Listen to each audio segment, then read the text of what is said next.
very much about where we're headed over coming months?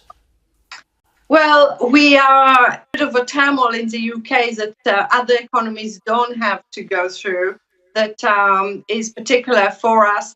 Interest rates in the UK are higher than in Europe, and they're likely to be higher. And the uncertainty and volatility in markets certainly do not help. Also, we have that risk that we've just heard about over housing market corrections that could have a major impact on consumption and on the economy overall. So there's some homegrown, if you like, vulnerabilities in the UK at the moment that we don't have elsewhere. Yeah, as we speak, officials from the Office for Budget Responsibility are in number 10 Downing Street with the Prime Minister and Chancellor. I mean, you'd love to be a fly on the wall there, wouldn't you? I mean, ultimately, with that, what we need is an OBR forecast. That's not going to happen in one day. At the moment, they're due to produce their forecast on the 23rd of November. And even once we have the forecast, the key is what the forecast says. If the forecast says that government's assumptions are not going to be in line with the OBR forecast, that still doesn't help us in terms of resolving the uncertainties. Obviously, there have been a huge amount of jitters on markets of all kinds of asset classes this week. Do you think it would help if the if the Chancellor was to bring forward his fiscal event, his medium-term fiscal event from the 23rd of November? I think we need more clarity. Certainly, we need to understand how we're going to get growth accelerated in the UK. We need to understand the rationale behind some of the tax cuts that the Chancellor announced, how he's actually going to accelerate business investment and productivity ultimately based on the plans that he has now. And if those are not credible plans, they need to be revised to something that is more credible and more sustainable in the long term. OK, yeah, we'll have to leave it there. Great to see you again. Thanks for joining me today. Thank you. Some other business news stories for you now. And the cinema operator Cineworld said this morning that admissions during the last 3 months had been below its expectations. The world's second biggest cinema operator, which last month sought bankruptcy protection in the United States, said this was primarily due to a limited film slate that was anticipated to continue until November this year. But it said the final 3 months of the year were still expected to be stronger due to the scheduled release of Black Adam, Black Panther, Wakanda Forever, Avatar, The Way of Water and other blockbuster films. The retailer JD Sports has been chosen by Nike as the latter's first European retail partner for its loyalty programme. Under what Nike calls its connected partnership, JD's customers will be able to buy Nike footwear and clothing only available to members. In order to do so, they will need to link their JD and Nike membership accounts through the JD mobile app. Well, the news comes just days after JD reported an 18% drop in its half-year profits, mainly because trade last year was flattered by US stimulus measures for consumers. And you've got a flavour of the next story already. Here we go. China's biggest car maker, Geely Holding, it's taken a 7.6% stake in the luxury car maker Aston Martin Lagonda. Well, Daniel Dongyi Li, who's Geely's chief executive, said his company's track record and technology offerings could contribute to Aston Martin's future success.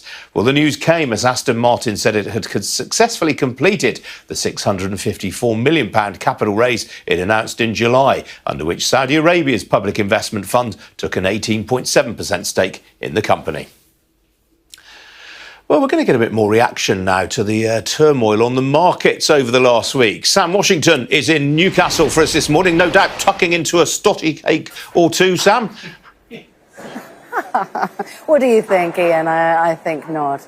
As you were saying there, that mini budget, not so mini, was it, in the end? Well, it caused pretty major movements on financial markets, as you've been exploring in your show, Ian. But I'm here at a real bustling market. It's Granger Market in Newcastle, some 280 miles northeast from where you're sitting in your studio there, Ian. But here, very much business must go on, despite what's happening in Westminster, despite what is happening on those financial markets. A spirit of entrepreneurialism here is strong. This marketplace here is full of independent traders. It's been here more than 200 years. But what I've been talking to people about while I've been here is whether they thought that there was anything in that mini budget for them. And I'm joined now by Moz Murphy. She's a cheesemonger, aren't you, Moz? Yes, Good I am. morning. And you were watching that budget last week. Yeah. And did you think there was anything in it for you? No, not at all. I don't feel that small businesses have been protected. I think that our rates are too high. Our inflation is going to kill small business on the high street, and it's just a house of cards that's going to come tumbling down really quickly. Now, you're a brave woman. You started this business during the pandemic. Yes, October 2020. Presumably because you thought that Newcastle, the northeast, was a good place to open up a business. Yes, absolutely. I felt there was a real gap in the market for what I do. And I've been very lucky to have had a really loyal following, both online and in the shop itself. And over the last 6 months, just tell me what's happened with your costs. So the prime problem that I'm having is my energy costs. They've increased tenfold in 2 years. So Tenfold? Tenfold. So in October 2020, I was paying £250 a month for my electricity. I'm now looking at paying close to £2,500 a month. That's just electricity? Just electricity, yes. And for you, as a cheesemonger, it's existential, isn't it? It's all electricity. It's all fridges and air conditioning to keep the product happy. So there's not really a lot that I can do to mitigate against it. I've had to reduce my staff costs. I'm not drawing a wage. I've had to reduce the amount of stock that I hold. So it's really had a negative effect on trading. And your suppliers' costs have gone up too. All my suppliers' costs have gone up. The price of milk has gone up, so cheese is more expensive. Fuel costs have gone up. Inflation has gone up. Everything has gone up. And what about your customers? I mean, you're fairly high-end, aren't you? You sell, artisan cheeses. Mm-hmm. You're in a nice, well-to-do area. Are they starting to feel the pinch? Yes. Are you seeing that? I am. There's definitely a decrease in footfall. The average spend per person has gone down, and I've got a few seriously regular customers who come in, week week out, and buy the same stuff, and their basket has dropped dramatically. And a lot of them have actually been so kind as to say, it's not you, it's that we just don't have the money to spend. And with the plans for levelling up, these investment zones, do you have any confidence that any of that's going to make a difference to the business environment up here in the northeast? I really don't. I really feel like we're sort of a little bit out in the woods at the moment. I don't feel that there's a lot of support from government. I don't feel like there's a lot of care to look after the high street. There's a lot of buzzwords about let's keep the high street vibrant, but there's no actual grassroots help coming to us. So how long do you think you can go on? At the moment, I can see till Christmas, and that's when we make our money, and then next year we'll just have to suck it and see. But for you, you put everything in? Yeah, everything. I've got everything invested in the shop. So if I lose the shop, I lose my home. And the budget offered you nothing? Nothing at all.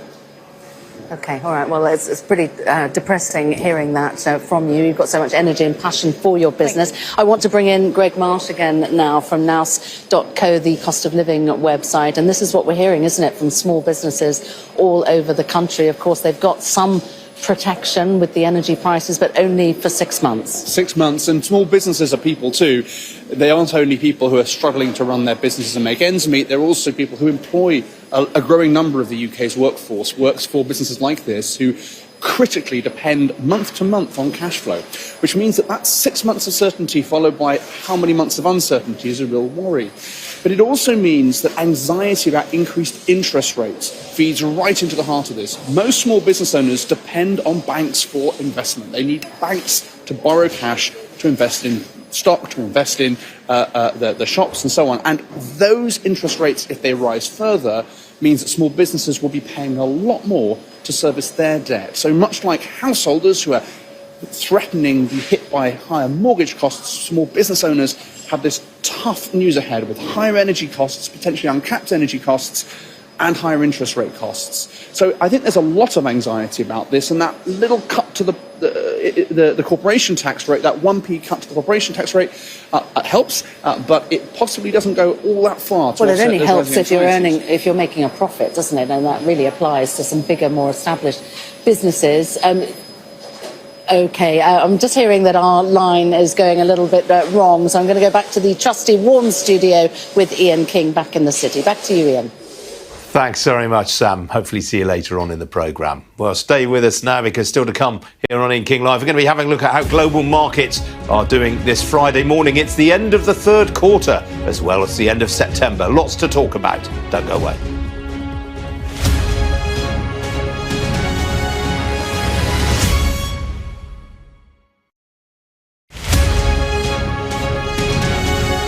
We're ready to do this. Glasgow City Council have said we are ready. Just give us a green light and we are ready to go. We've got a history of, being able to host these massive events. We just did COP26 in November, the biggest world event, one of the biggest world events will ever be. Every Prime Minister, every President, every major politician, celebrities, the lot, all came to Glasgow. We've got our gorgeous Oval Hydro, which you're showing pictures of there. And we've actually got the SECC, which is right next door to it. And they can actually combine together like they did in COP. So they can actually become one big venue as well. Everything there is there for logistics. And also, we've just got the best culture. We've got the best party scene, the hotels, the bars, the restaurants. There's no party like a Glasgow party. It's the Scouse sense of humour, the Scouse sense of fun, the Scouse sense of music. It's only going to be a matter of time before I mention the Beatles, obviously. And we are in Liverpool, the home of UK music. We are a UNESCO city of music, of course. And I think when time and time again, it's been proven that Liverpool can put on big events. We saw with the Giants, spectacular when they came. The recent Liverpool trophy parades, the whole city comes out to support massive events in Liverpool. But I think really that the thing that brings it most home to Liverpool is it is just the most fun city in the UK. So I just think everyone I've seen on Twitter saying, they basically can't wait to go to Liverpool. The other thing, obviously, it's really important to recognise Ukraine within this bid. And Liverpool is twinned with Odessa in Ukraine, one of the first cities to welcome refugees from the war here as well. There's been, Liverpool is an extraordinarily welcoming city. It's an international city. It's a port city, obviously. And I think all of those things tie in. They've really based the bid around support for Ukraine as well, which I think is really important.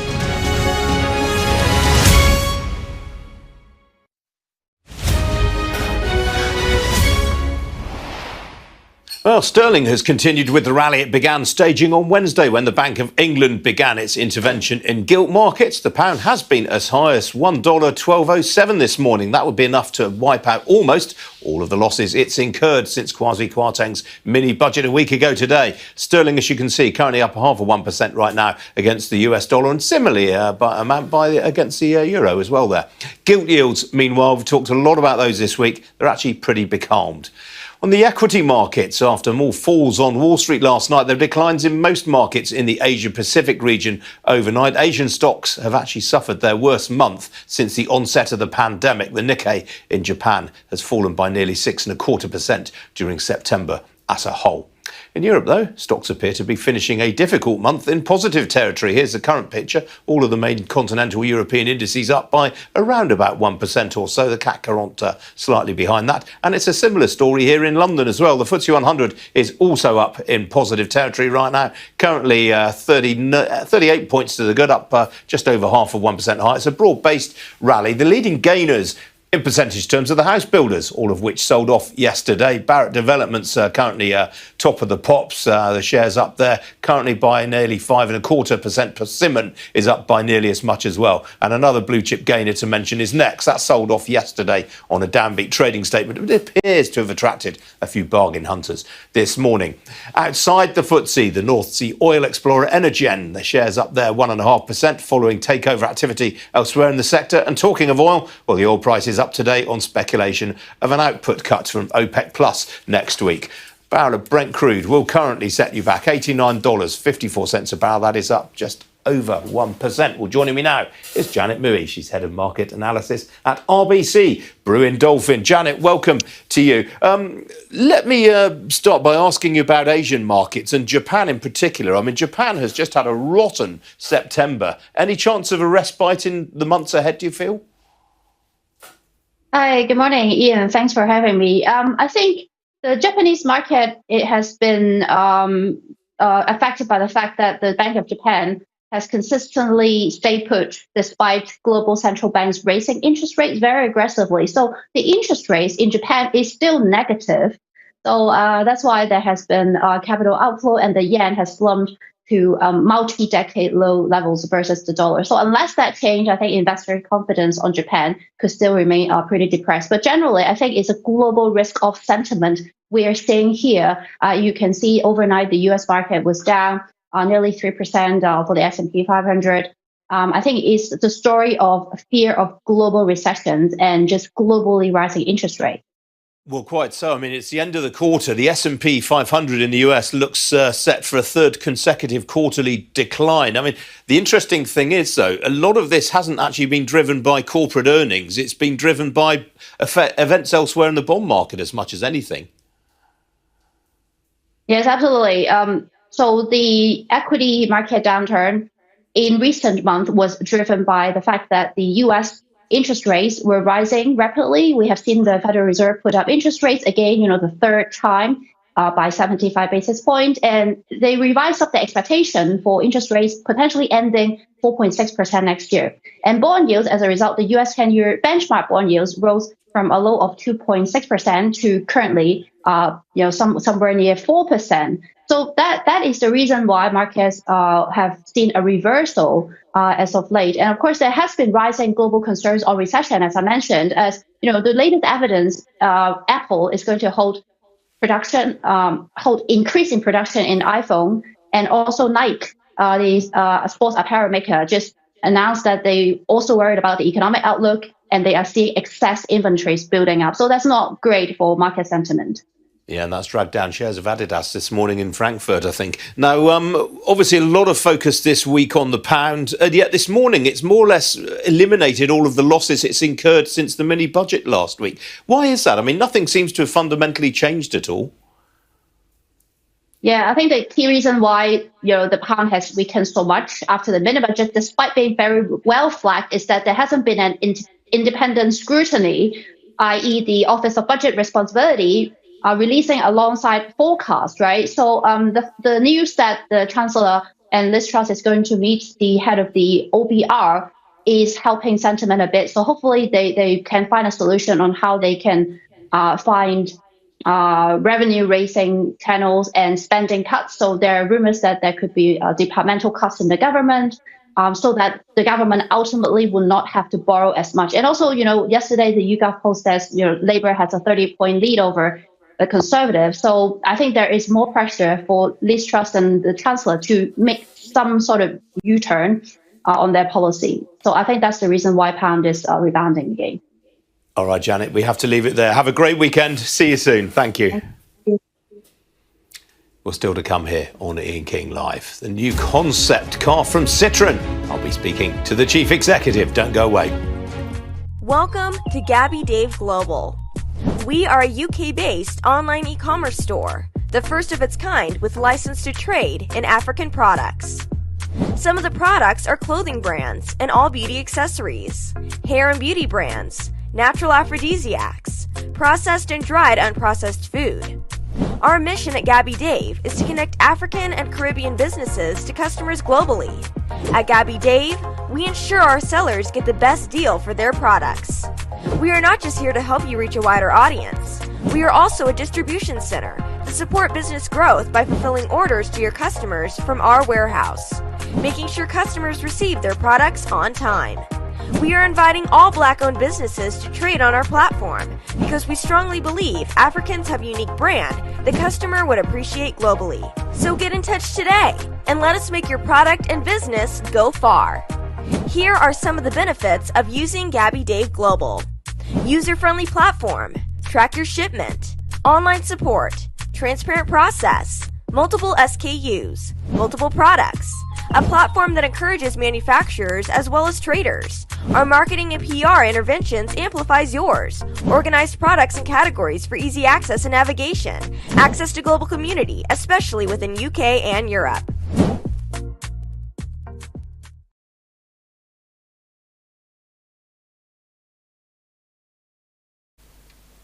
And Tanzania. And the best part is, SendWave is absolutely commission free. Our exchange rates are excellent. You can see for yourself by checking them out on our website. So how do you use SendWave? SendWave is an app that you can download onto your phone from the App Store or Google Play Store. The app is free to download. After downloading it, just open the app and enter your name, email, and phone number. That's it. You're good to go. Make sure you use the promo code SR. S for Star, R for Radio. This promo code will give you £5 free credit to send to Africa on your first transaction. Your money will be delivered to your recipient within seconds. Feel free to call me on 0749 7377 647 at any time. I'll be happy to tell you all about SendWave and help you in any way I can. Remember to use the promo code SR for £5 free credit. Medasse.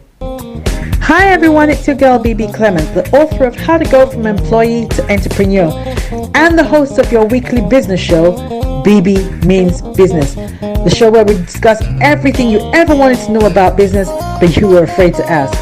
How do I start my business? How do I raise the finance?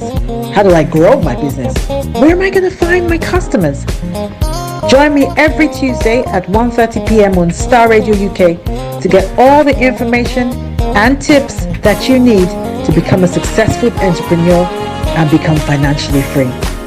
Remember, don't let life dictate to you. Rather, put your signature on life.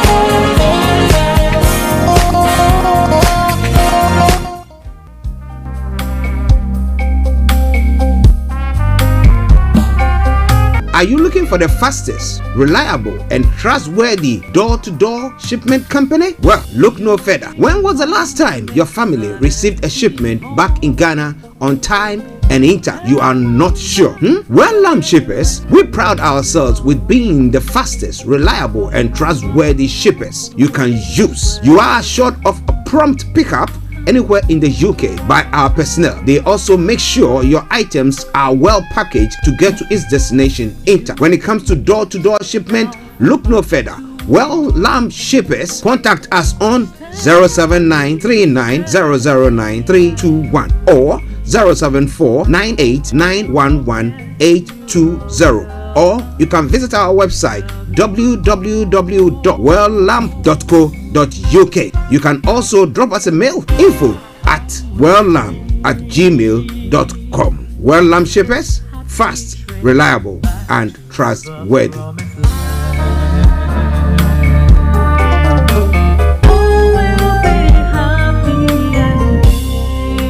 Hi there.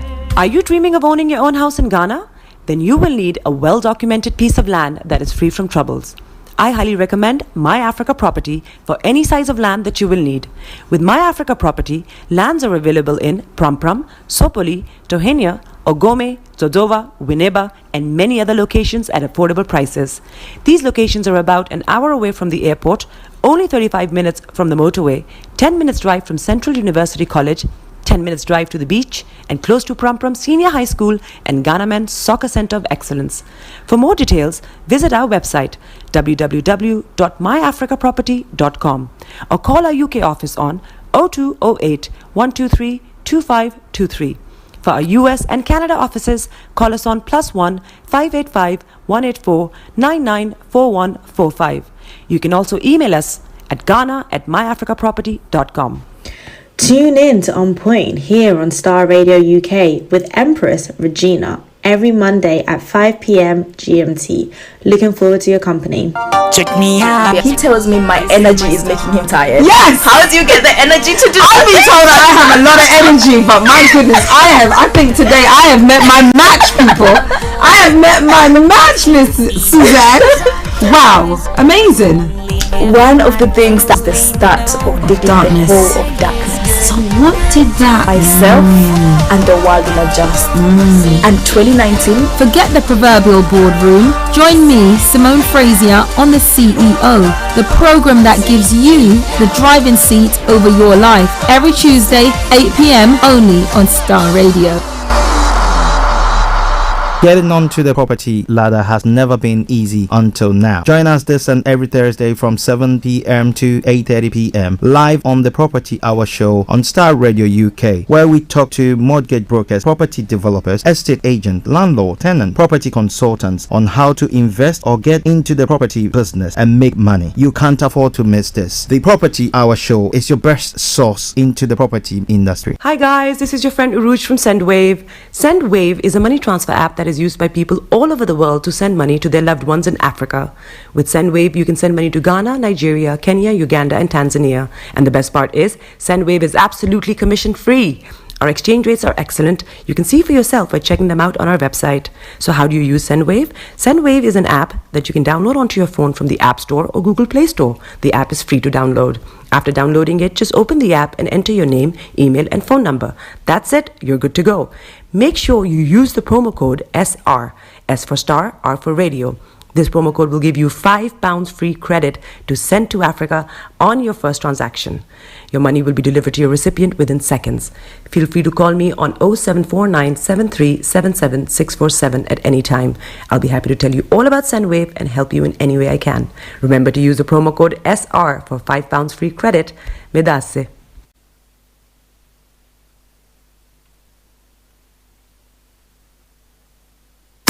Broadcasting worldwide, online 24/7.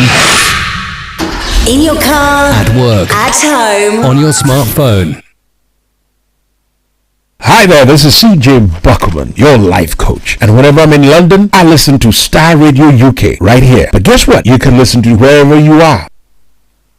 Body is your ma. Bekutu, show them you got the coco set. Ladies and gentlemen, it's your boy Harry Song, aka Mr. Songs. This is the Kingmaker Baba for the girls. We're here. This is Starr Radio. Don't go nowhere. UK, London. We they call them London for home. For here, we they call them London. And that's how you know. Just have fun and stay blessed. The best radio show. Broadcasting worldwide, online 24/7. all around the world. In your car, at work, at home, on your smartphone. This is Starr Radio UK. Are you ready to turn it up?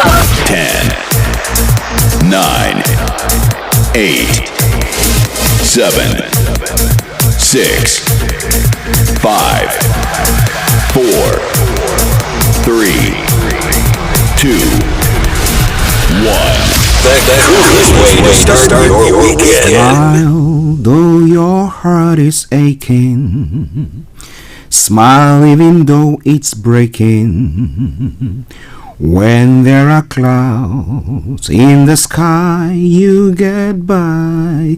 If you smile through your fear and sorrow, smile and maybe tomorrow you find that life is still worthwhile if you just smile. Hey, this is Archie and you are listening to Starr Radio UK and The Morning Show.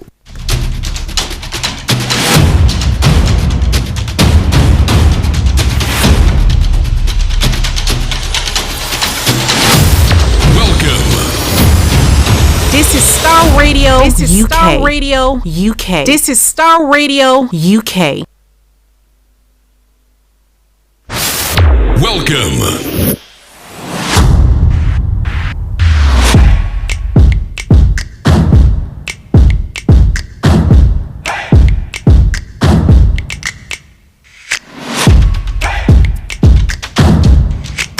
Broadcasting worldwide, online 24/7. Enlighten your day with Starr Radio.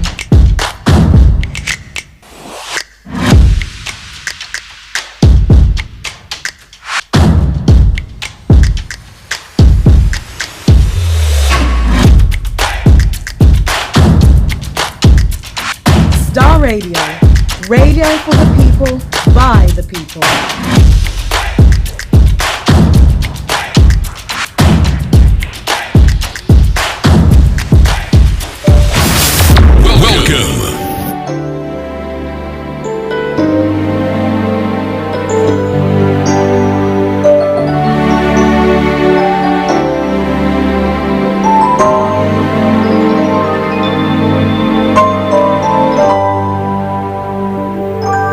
we bow before your throne. Oh great I am, omnipotent, King of kings, and Lord of lords, we worship you. I'll lift you high. We bow before your throne. Oh great I am, omnipotent, King of kings, and Lord of lords, we worship you.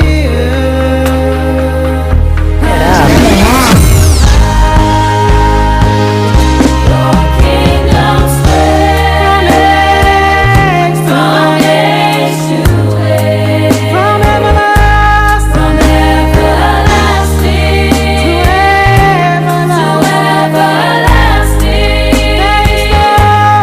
There is no one like you. We worship you, Lord. We worship you high, lift you high. To reign, Lord, kingdom spread. Okay, let me say massive good morning, good afternoon, good evening, good dawn to you wherever you might be on planet Earth, and those of you on other planets as well. We want to welcome you all to the greatest platform on Earth, on the Star Radio UK, and it's the morning show once again. I remain yours sincerely, the one and only Esther. This is the morning show with Archie. And I'm saying good morning to my team this morning, Mr. Frank Davids, Mr. Olayomi Koiki, and Mr. Francis Guy, my able producer. To Anthony Adedeji all the way in the US, Aziz in the US, Miss Gold in UAE, Amaya Jergene in Nigeria, Bishop Adeshola, good morning to you. And I'm saying good morning to each and every one of you who are tuned in this morning to listen to us, especially those of you on the African continent, because you know why I'm acknowledging them. It costs us an arm and a leg to listen to us or to watch us. However, they do it so religiously, and I'm so appreciative of that. I say a special good morning to my listeners in Nigeria, Ghana, Uganda, Kenya, South Africa. But as I said earlier on, all protocol observed. Welcome to the last day of September 2022. Time now 10:43. Let's crack on. Well, I'm going to bring you the quote of the day, the weather forecast will follow suit, then the travel update as well. We'll move on from there to have a look at some of the stories making the rounds across the globe. And then exactly more at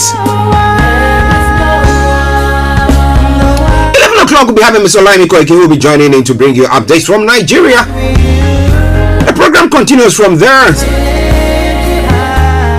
looking at other areas, looking into details of stories that is making the rounds. And then at 12 o'clock, the lines are open for you to add your voice to the discussions. That will continue until 12:30 when we have our money man coming in on the money hour. Then after that conversation, the curtains will be brought down for the end of the program. And let me say good morning to Mr. Dan Tabiri, our money man, who will be joining us exactly at 12:30. So do me a massive favor, share the broadcast with your friends and loved ones and invite them to like our pages. Playing in the background, something from Pastor Theodore Abuachi Answer. And that says everlasting to everlasting. But wherever you are, don't touch the dial. It's been a pleasure. It's been a pleasure the whole of the month you've been with us. From the inception of Star Radio UK, you've been with us as well. Let me say good morning to my brother Felix all the way in Aberdeen. That Mr. Kofi Ali Abdul Yakin. Good morning.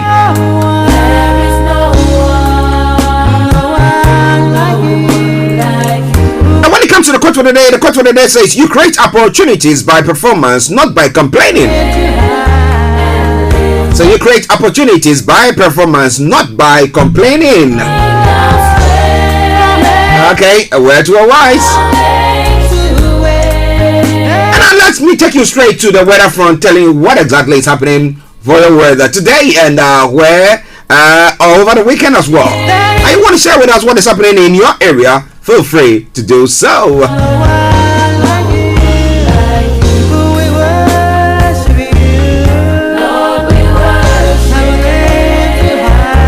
But do me a massive favor, share the broadcast with your friends and loved ones and invite them to like our pages as well.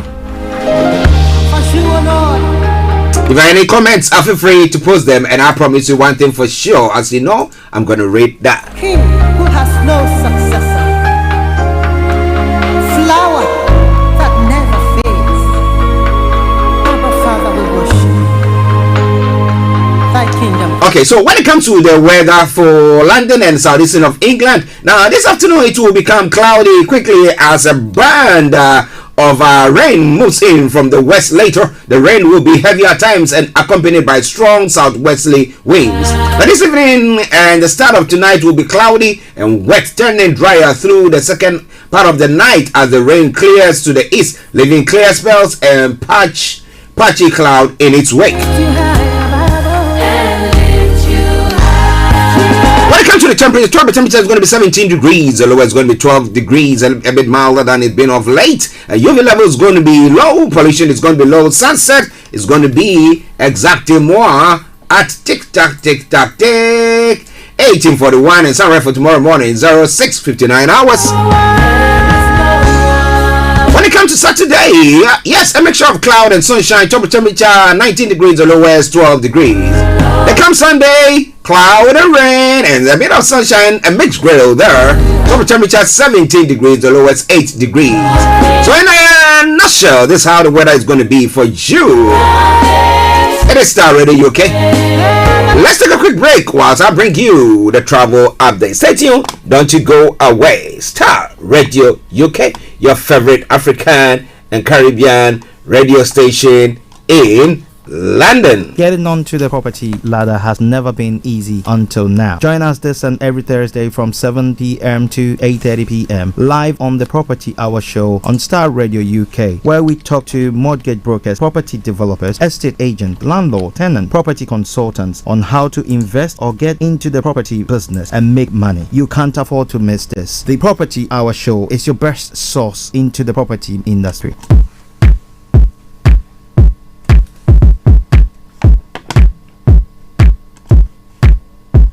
This is Starr Radio UK.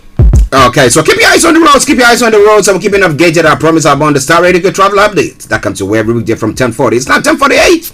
So what's your travels like? You can share with us wherever you might be, and then we will share with our worldwide listeners, because you might not know what you're saying there might benefit somebody. Alright then.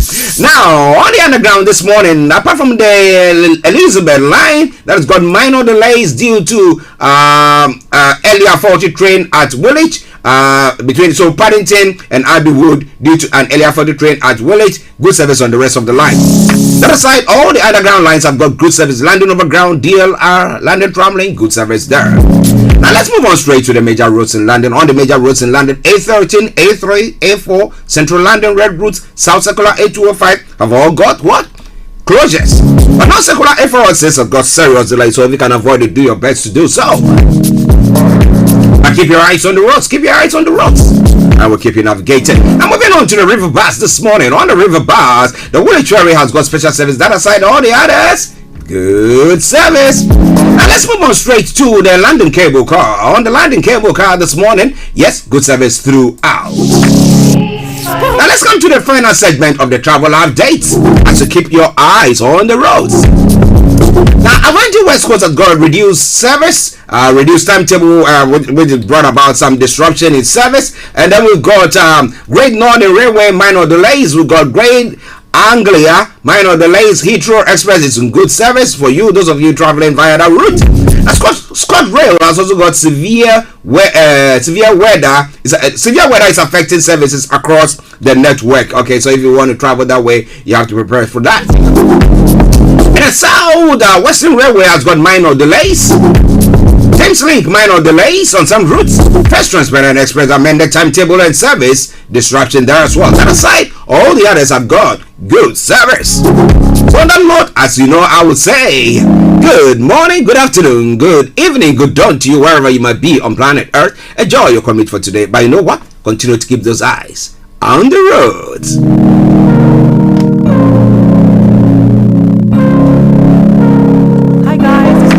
From SendWave. SendWave is a money transfer app that is used by people all over the world to send money to their loved ones in Africa.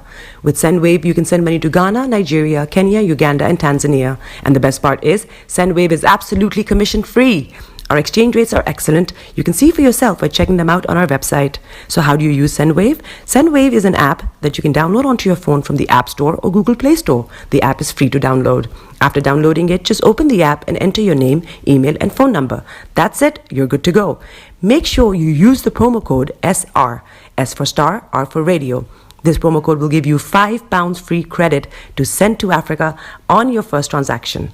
Your money will be delivered to your recipient within seconds.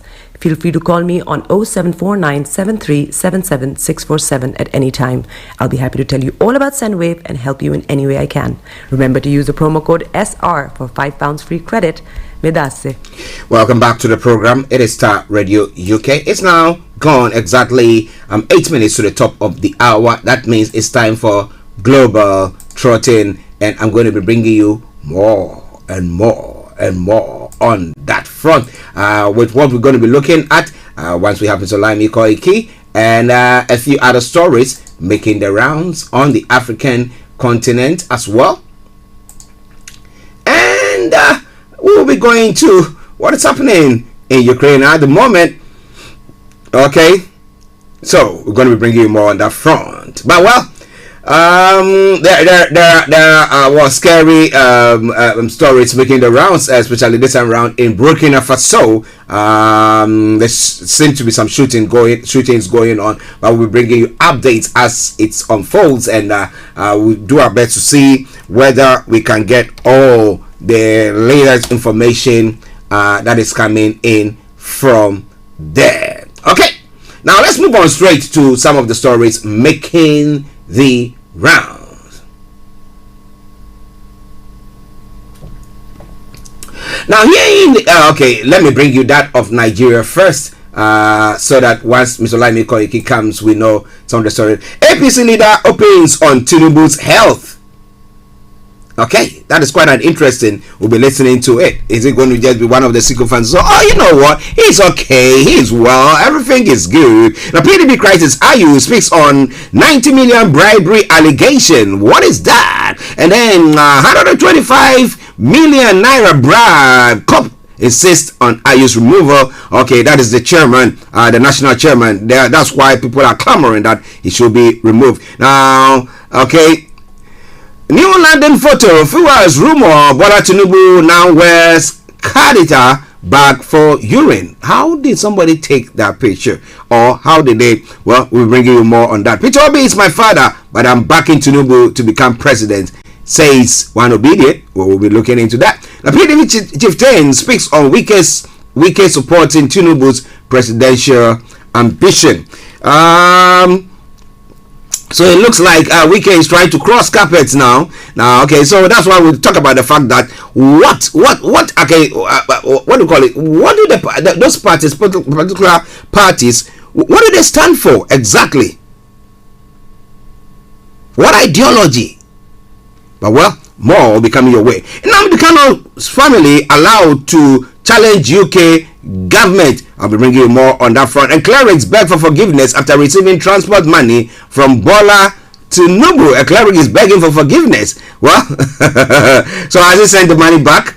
When we have in the Bible Zacchaeus who decided to repent after meeting Jesus, he said, "Or everyone that I've taken anything from, I'm taking it back." And he did. Now, is this Clary doing that? Well. We'll be looking more into that once we have Mr. Olayomi Koiki on. But let's move on straight to some other stories. That is a scary one that is making the rounds. It just broke about a few moments ago. I had that update about 4 minutes ago, and it says the breaking story: gunfire rang out early Friday in Burkina Faso's capital, and state broadcaster went off the air, sparking fears of a mutiny 9 months after a military coup d'etat overthrew the country's president. It was not immediately known where Lieutenant Colonel Paul Henry Sadugo Damiba was in the West African country. He had given a speech the day before in Djibu, in the northern part of Burkina Faso. Last week, Damiba had traveled to New York, where he addressed the UN General Assembly as the country's coup leader turned president. Okay, so as I will bring you more details on that front, what is happening in Burkina Faso? What is happening in Burkina Faso? Now, moving on straight to some other stories making the rounds. Mankasim murder, accused person allegedly confessed to killing 3 more people. My goodness. Wow. A sad one there. And then SIM re-registration, National Security has warned Akufo-Addo against blockade, Deputy Minority Chief Whip has said. Okay? I mean, you know, the other time I was trying to look into this SIM registration thing, and I was saying that, look, if people want to communicate, do sorts of things, they could do it without using your normal network. But let me leave that. We'll talk about that during the course of the program whilst we break things down. Now, moving on straight to some other stories making the round. Government deliberately issued more Ghana cards in MPP strongholds as Aribediako is alleging. And you go to some places and say, well, we don't have enough Ghana cards for you. The cards to make it they don't have enough materials to make the cards for you, and therefore you have to wait, or there's that delay that seems to be going on. But well, this was someone is saying we'll be looking into that. Going into Akufo-Addo, NDC group advises MPP to prepare handover note. Well. Those are stories making the rounds this morning on the African continent. But moving on straight here, and a couple more from other parts. Ukraine civilian convoy attack ahead of Putin's annexation ceremony. The missile attack in Zaporizhia comes on the day the Russian president holds a signing ceremony to annex areas of Ukraine. Well, now deadly attack on Ukraine civilian aid convoy. At least 23 civilians reportedly killed as they try to enter Russia-held territory to deliver aid, and that is a very, very sad one. Survivors describe brutal storms as Florida counts cost. Now, if you look at some of the pictures, my goodness, it's devastating. But you know what? We'll be bringing you more on that front. You know, that's why I always say that if you even gift me a property by sort of a seaside property, a sea view and all that, I will not be interested in it. Looking at everything that seems to be happening, but some people are good to enjoy that. You see a picture here, a picture of a couple who have seen what do you call it? Yachts. I mean, fly into their because of the storm, they just managed to sail into some of the apartments there. It's quite an interesting one. You want to know more, continue to stay tuned, because I'm going to be bringing you more on that front. When it comes to the UK front, Prime Minister meets budget watchdog as pound rallies. Liz Truss and Kwesi Kwarteng have spoken to the OBR as the pound returns close to pre-mini budget level. So now we know that the pound has come close to £1 to $1.12. There's a pre. Yeah, so let's see what is going to happen. How did it react to that? Is it because the OBR decided to meet them, or the Prime Minister and the Chancellor of the Exchequer decided to meet the OBR, and therefore leaders with OBR, therefore maybe it's giving a bit of assurance in what is going on at the moment? A lot more going to be coming your way from there. Police have new man inside over doorstep murder. The development comes after a flurry of activity in the hunt for the killer of banker Alistair Wilson. And then some other stories there as well. Well, as we did say, final day before energy bills rise, but the government said price cap means the rises taking effect on Saturday are lower than expected. But that doesn't mean that if you go on using your energy, your gas or your electricity like no man's business, it's not going to impact you. It's going to impact you a great deal. You have to pay for all the excesses there, you know. Well, a lot more going to be coming your way. It is Starr Radio UK, your favorite African and Caribbean radio station in London. A court hearing has been granted to the family of Nnamdi Kanu to challenge the UK government for not intervening in its case with the Nigerian government. I did talk about that earlier on. When you want to know more, Mr. Lively Koike is going to be coming your way and be bringing more on that front. Stay tuned, don't go away. Enjoy this tune whilst we get ourselves ready for Mr. Olayomi Koike, aka the White Lion.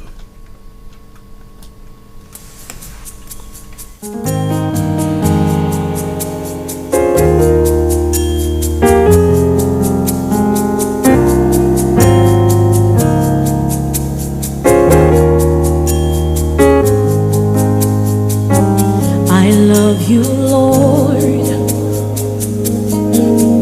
oh, your mercy never fails me. All my days I've been held in your hand. From the moment that I wake up until I lay my head, oh, I will sing of the goodness of God. Broadcasting worldwide, online 24/7.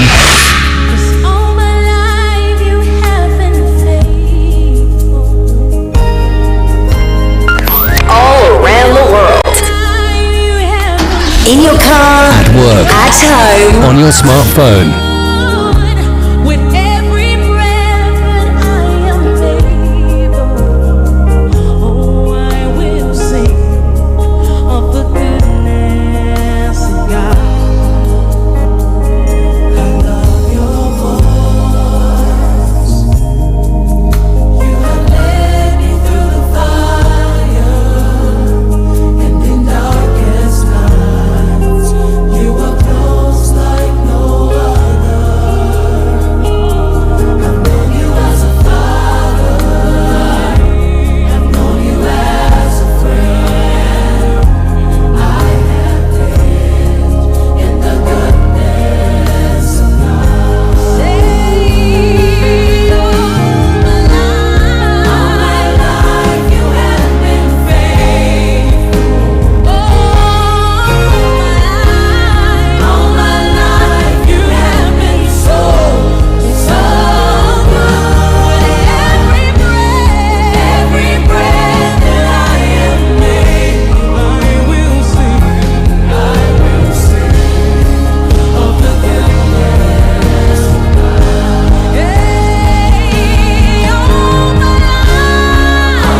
life you've been so faithful. Father, you've been so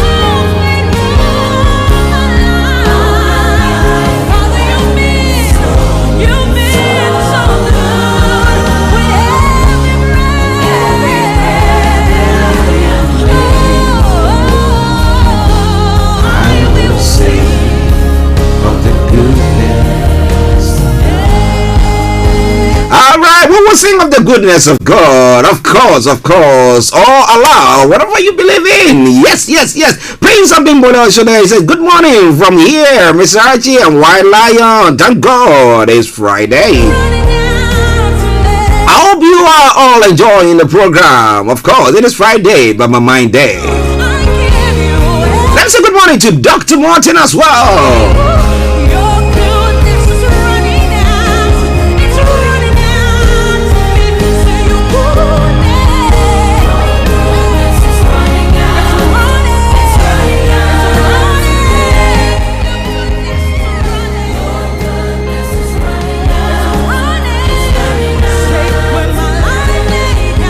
Okay, Starr Radio UK.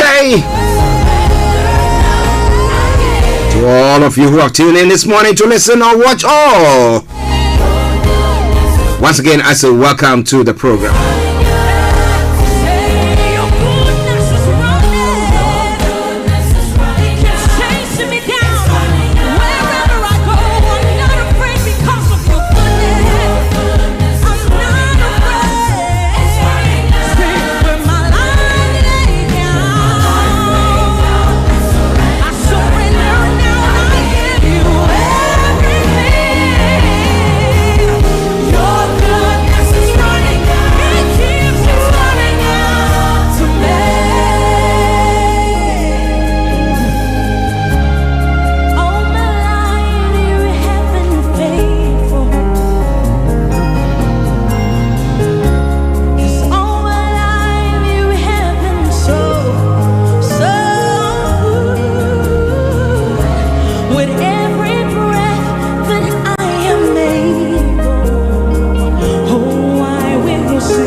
SendWave is a money transfer app that is used by people all over the world to send money to their loved ones in Africa. With SendWave, you can send money to Ghana, Nigeria, Kenya, Uganda, and Tanzania. And the best part is, SendWave is absolutely commission-free. Our exchange rates are excellent. You can see for yourself by checking them out on our website. So how do you use SendWave? SendWave is an app that you can download onto your phone from the App Store or Google Play Store. The app is free to download. After downloading it, just open the app and enter your name, email, and phone number. That's it. You're good to go. Make sure you use the promo code SR. S for Star, R for Radio. This promo code will give you £5 free credit to send to Africa on your first transaction. Your money will be delivered to your recipient within seconds. Feel free to call me on 0749 7377 647 at any time. I'll be happy to tell you all about SendWave and help you in any way I can. Remember to use the promo code SR for £5 free credit. Medasse. Hi everyone, it's your girl BB Clemens, the author of How to Go from Employee to Entrepreneur and the host of your weekly business show, BB Means Business, the show where we discuss everything you ever wanted to know about business but you were afraid to ask. How do I start my business? How do I raise the finance? How do I grow my business? Where am I going to find my customers?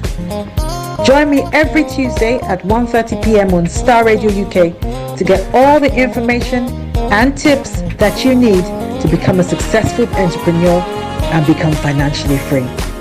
Remember, don't let life dictate to you. Rather, put your signature on life.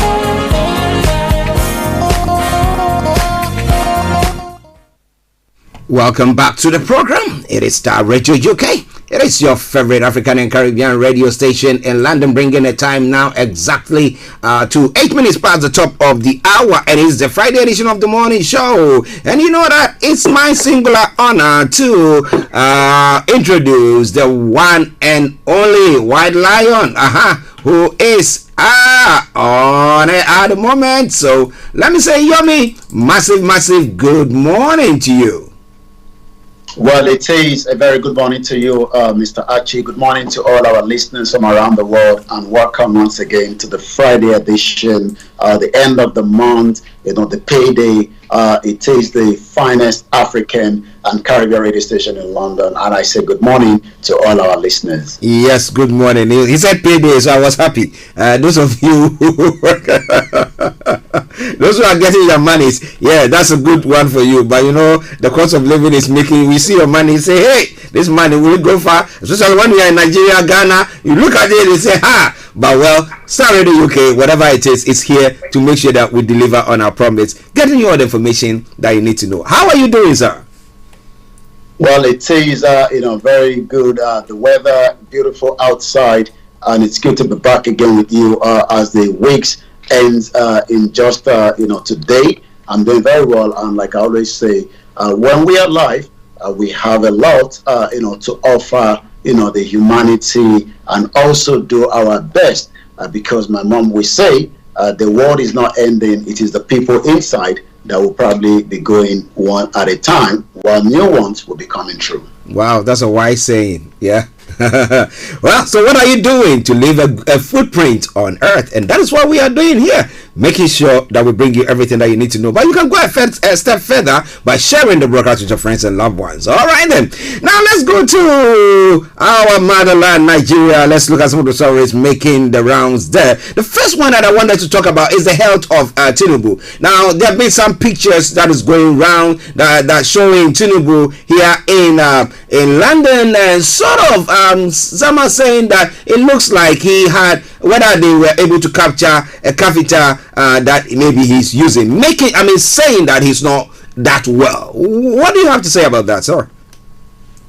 Well, yesterday, we did talk about, Tinubu, and it was actually trending on the social media when, the hashtag was, "Where is Tinubu?" And as we speak today, the reason why that question was being asked is nothing more than the fact that, Adams Oshomole was interviewed on one of the network back in Nigeria, and he was asked, the location of Tinubu. He couldn't give us a precise answer.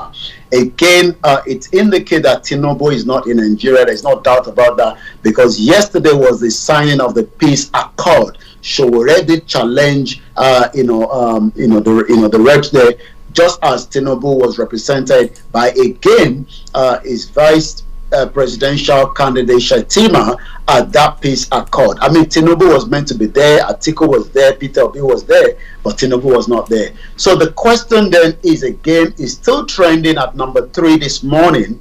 Where actually is Tinubu? And if I just look at some of the, those that have been, on the social media, Neferati says, Buhari ruled Nigeria in absentia. He ruled by proxies and lackeys. At this point, anyone still supporting Asiwaju to rule Nigeria in absentia, that person is the devil personified. Tinubu was absent at the presidential peace accord signing. Where is Amado Ogunlere? Where is Tinubu? Again, Momo also questioned, Tinubu. They asked the director of publicity of the APC, where is Tinubu, and what was so important that he could have missed the peace accord? As we speak right now, nobody seems to know where Tinubu is, but from indication, we believe he's in London. I've looked at the question, the images that has been circulating. It could be a Photoshop, and it could be real Tinubu on his bed. I'm not sure whether it's the same one that you saw, being attended to by what we can call a nurse. But the question that everybody's asking is, it doesn't look like Tinubu is in Nigeria, because if he was, he would have attended that peace accord that was very, very important. Well, listeners, that is true, because that picture that I have here is different from the one. This one, he's standing, but you could see a bulge. He's wearing a polo shirt. You could see a bulge on the left side of his quality, rather covered by the polo shirt. It's difficult. And they have another picture of him wearing his agbada or his long clothing, and with the back maybe wet there as well. So it's quite worrying. The issue is, if he's not well, why should we put him there? Because he needs to take care of himself. Well, you want to know more? Continue to stay tuned. But Bishop Adedayo Adeshola says, good morning, Mr. Koiki and Mr. Archie. God bless, sir. God bless you too. Oduatide says, Ekueto. The more you watch, Sinuka says, good morning, everyone in the house. It's last day of the month, and the letter to Nigeria government expires today. We're going to be going to that. Now, have a lovely weekend all, and may Nigeria not happen to us. Now, Miss Gold said, greetings to Star Radio UK. Greetings to every one of you, and continue to share the broadcast with your friends and loved ones, and post your comments, and I promise you one thing for sure, we're gonna read that. But let's hop on straight to Moyuwa's statement. Today is the last day. Has there been any reaction of a sort? Well, we will probably say no reaction yet, and that means it could be we still have maybe some few hours till the midnight when it will eventually expire. But the question, a lot of we were having a program for almost 5 hours, and as we speak right now in Ijebu-Ode, on my screen I could see the beautiful 4 horses with the Yoruba Nation flag. There is a mega rally ongoing as we speak right now. The question is, what next after the letter that was sent to the president regarding the Yoruba trying to have what I can call a peaceful negotiation with the federal government.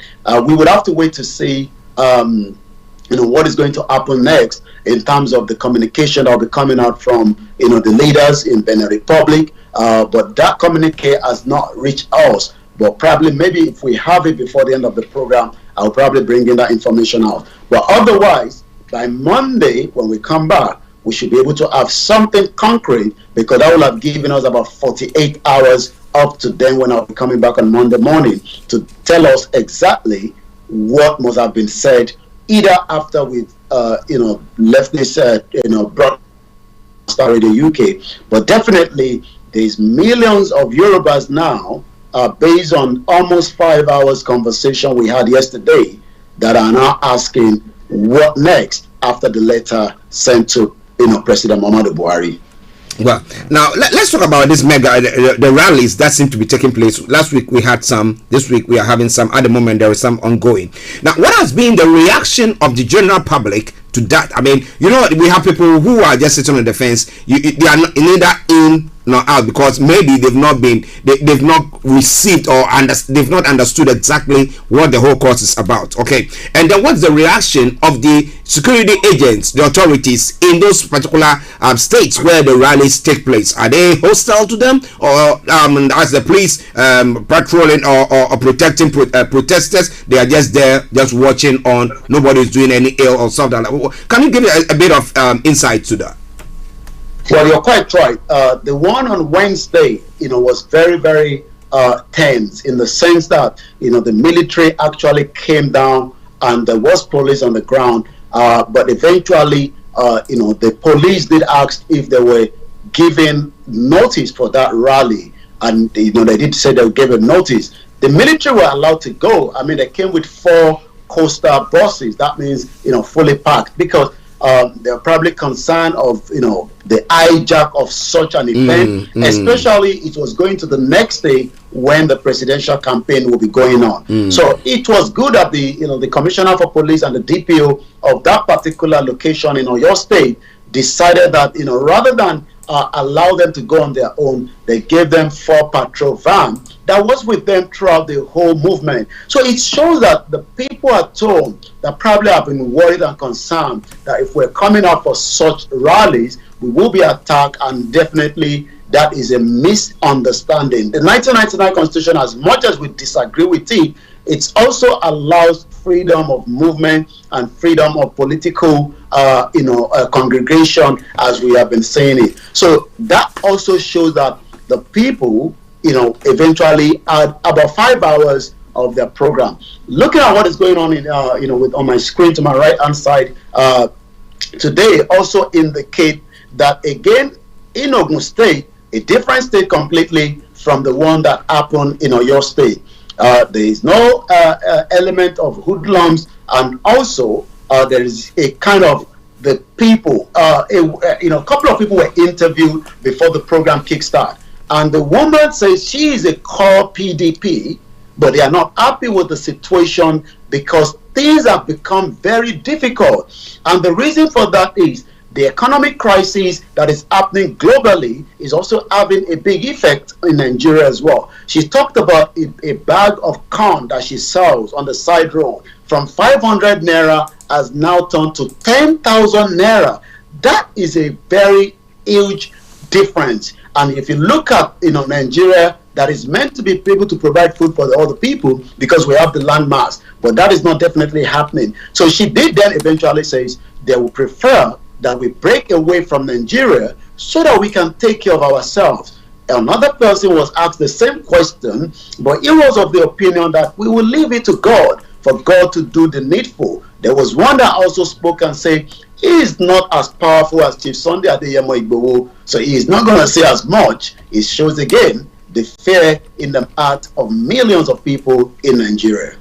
Okay, now listeners, it is Starr Radio UK updates from Nigeria with Mr. Olayomi Koiki. I'm Archie here in the South Studios, and we are looking at some of the stories making the round. But let me quickly, before we end on that one, and they'll come and look at some of the other stories that's going on. We talk talk about the various presidential candidates and the various parties. We have yesterday you saying that Showore was upset because he was saying where is Tinubu, who is supposed to sign the peace accord, to be part of it. Now, has any one of the parties come out to make any statement to sort of not to appease but to stretch an olive branch to the secessionist groupings? I'm talking about the Yoruba Nation. I'm talking about the IPOP or the Igbo, and then the Middle Belt. Has any of them so far made any statement of the sort?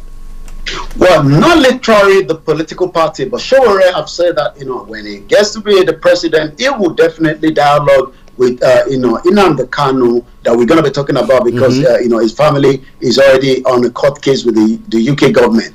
He also talked about dialogue with somebody like Chief Sunday Adeyemo Igboho, as well. In terms of the conversation with the with what we can call the social cultural group like the Onaize, the northern forums, and likewise the Afenifere. Afenifere held a world media this week, and from what I heard from the leader, Pa Ayo Adebanjo, he said, and I quote, that the reason why IPOP and Nnamdi Kanu and likewise Chief Sunday Adeyemo Igboho, the Yoruba Nation, are upset with Nigeria is because of this structure that has been taken away, which is the regional government that was given to us when we came into Nigeria in 1960 as a union. But it seems that they've been clamoring that we should go back to restore the country. It doesn't seem to be working, and that is what is actually igniting, what we can call these self-determination groups that are shouting that they want a breakaway out of Nigeria. They say that they want the government, both this present government and the previous government of the PDP, that if you do nothing, a lot of people will come out, and this is exactly what has been going on. And as I said to you right now, there is this ongoing rally, peaceful protest of self-determination in Ijebu. When we talk about Ijebu was one of, and that's in Ogun State, was one of those, kingdom, because it used to be a kingdom. Ijebu Kingdom, the Oyo Empire Kingdom, and so many other kingdoms until the colony destroyed all those kingdoms. But Ijebu was the only kingdom that stood their ground during the colonial era. And what then happened was they were not allowing, the British to pass through their territory, bringing some of the goods down, to Lagos, as at that period. And that eventually was what we can call a negotiation treaty between the Ijebu Kingdom and the British. So when we talk about the Ijebus were one of those that stood their ground with the British colony during the Empire rule. Okay, let me say good morning to Aziz. The audio is gone. Again, okay, can you hear me now? Okay, he can't hear me. Let's read down. Yomi, let's read down. Okay.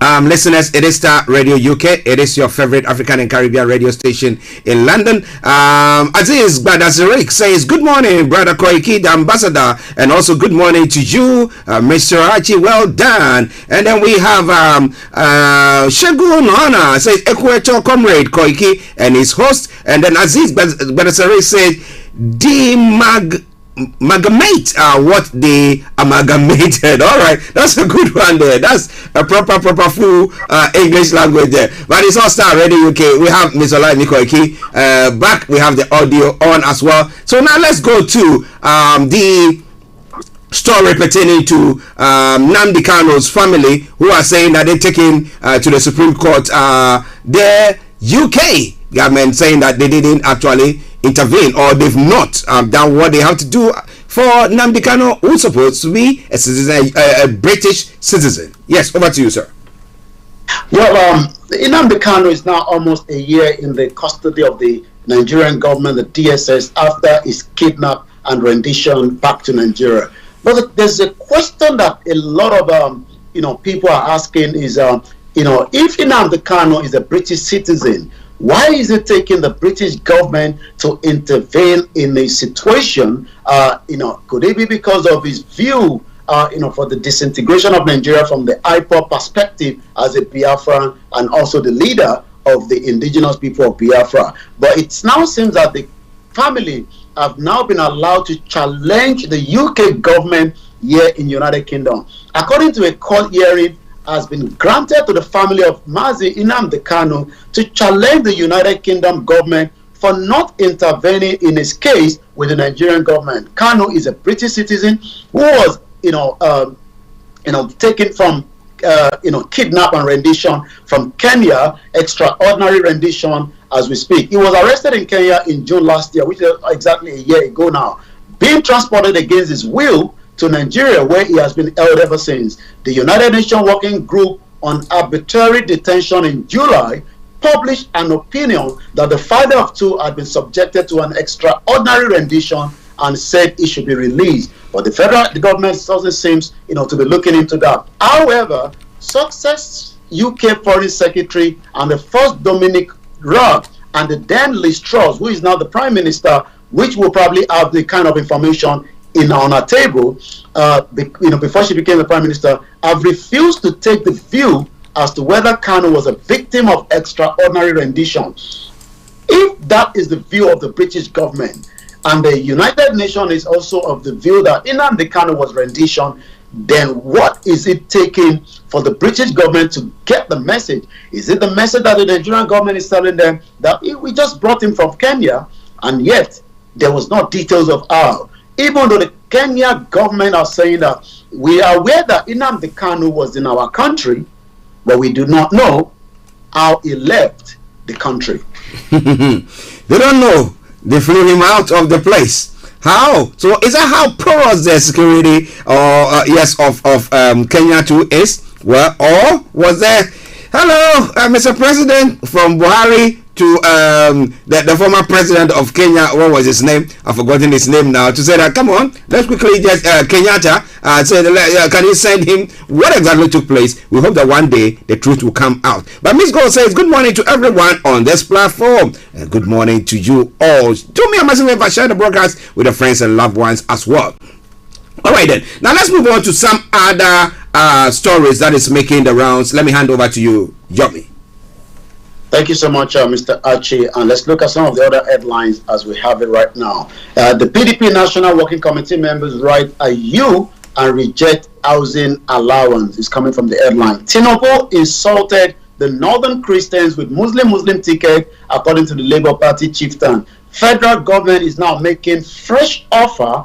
ASU insists on Utah. So it seems, the problem between the federal government and, the ASU is still ongoing. What do we know of that? The House of Representatives yesterday concluded its meetings with the stakeholders over the lingering crisis between the Academic Staff Union of University, saying its recommendation will soon be presented to President Major General Muhammadu Buhari, retired. At the third of the series of marathon meetings held in Abuja, the government side urged ASU to allow their accommodation under the integrated payroll and personal information. But ASU said, however, insisted on the independent, domesticated platform for university lecturers and challenged the National Information Technology Development Agency to prove that university transparency and accountability solution recommended by it failed the integrity test. So it seems that the issue between ASU will continue to be something that the students across Nigeria would have to continue to suffer. Oyo Commissioner for Police, seek peaceful campaign, meet with hunters and vigilantes. Remember we talked about a crisis in Ghana where the police eventually killed an innocent hunter in that area, and that led to some kind of tension. The Commissioner of Police in Oyo State, Adebowale Williams, has now met with heads of the hunters, vigilante groups, and other stakeholders to seek support for peaceful campaign also ahead of the 2023 general election. This contained in a statement on Friday in Ibadan by the command spokesman Adewale Osifeso. William explained that the meeting was also to foster and improve work relationship and agree on common direction as the election campaign commenced. So as we know, the campaign started yesterday, and that means almost every part of Nigeria will be on a high alert. Supreme Court Justice Ariwo Ola approved 62 lawyers as senior advocate of Nigeria. 2023 election, APC Tinubu missing as presidential candidate signed a peace accord in Abuja. Global oil prices have now hit $90 per barrel as OPEC moves output cut as well. And the last one, Buhari regime urged to scrap governor's annual $670 million security vote. This security vote was brought in by the military, and it has then been used, throughout the civilian rule. But nobody knows actually what the governor does with the security vote. It should be scrapped because it is money that is not audited for, is money that is not accounted for. We cannot be spending, running to billions of naira without accountability. This is coming from the Civil Society Legislature Advocacy Center, as called on President Muhammadu Buhari's regime to scrap the $670 million allegedly spent on security votes each year by some of the governors that have now left porous their state. When we talk about each of these states across Nigeria today, there's more problems and there's more criminality going on. Starr Radio UK, your finest African and Caribbean relation, the finest African and Caribbean radio station in London. Yes, listeners, we keep on. Okay, your audio is gone again. Oh my! I don't know whether it's from your end. I don't know whether it's from your African and Caribbean radio station in London. As we're waiting to get audio back again from the studio. Okay. Let's see. I don't know why the audio of Mr. Olayemi Koiki seemed to be playing up.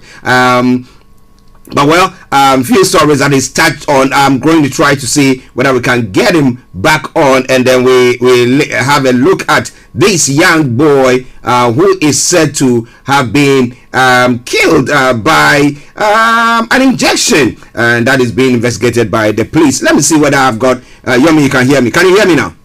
Loud and clear. Good. Okay, listeners, it is Starr Radio UK. Now, Yomi, what the story pertaining to this young boy who is alleged to have been killed after he was injected. Now, what are the police concerns about? Was it a reaction? What is going on there? I watched, the video, and likewise, the pain of the father crying. Let's just hear just a small bit of that audio. Son that I brought to hospital alive.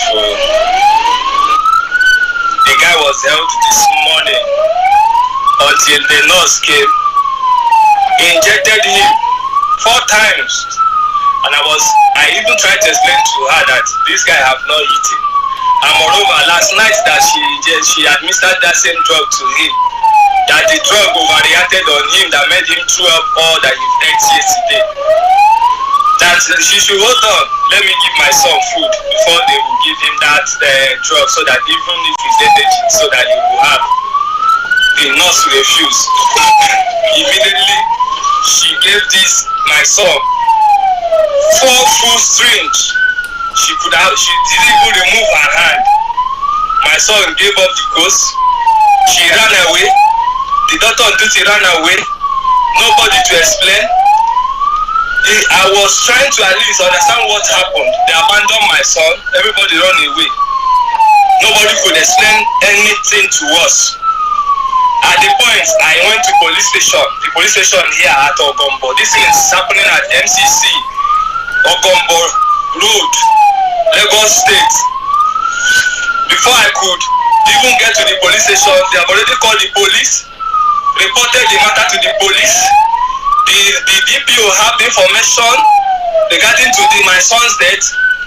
Why me, as the father that was in the hospital, I don't have an information. I was still running around doctors who can explain to me what happened. This guy was active, just the injection. It's not as if they gave the injection and he stayed up to 5 minutes. The nurse have not even removed her hand from my son, and my son died. She just shouted, "Daddy, my heart," and that is it. And that is it, and that is exactly I've got the young boy laying down there in that ambulance, completely done. According to the spokesman, the police spokesman Benjamin Odonye confirmed yesterday. Yes, we are aware of the case. The father of the deceased came to the station but they refused to write the statement. The hospital staff also came to the station without making any statement, explaining police officer, for the benefit of all, they were transferred to the state CID for proper investigation. And this was that video where, the father was complaining that a nurse gave 4 injections to his son, who died shortly afterward.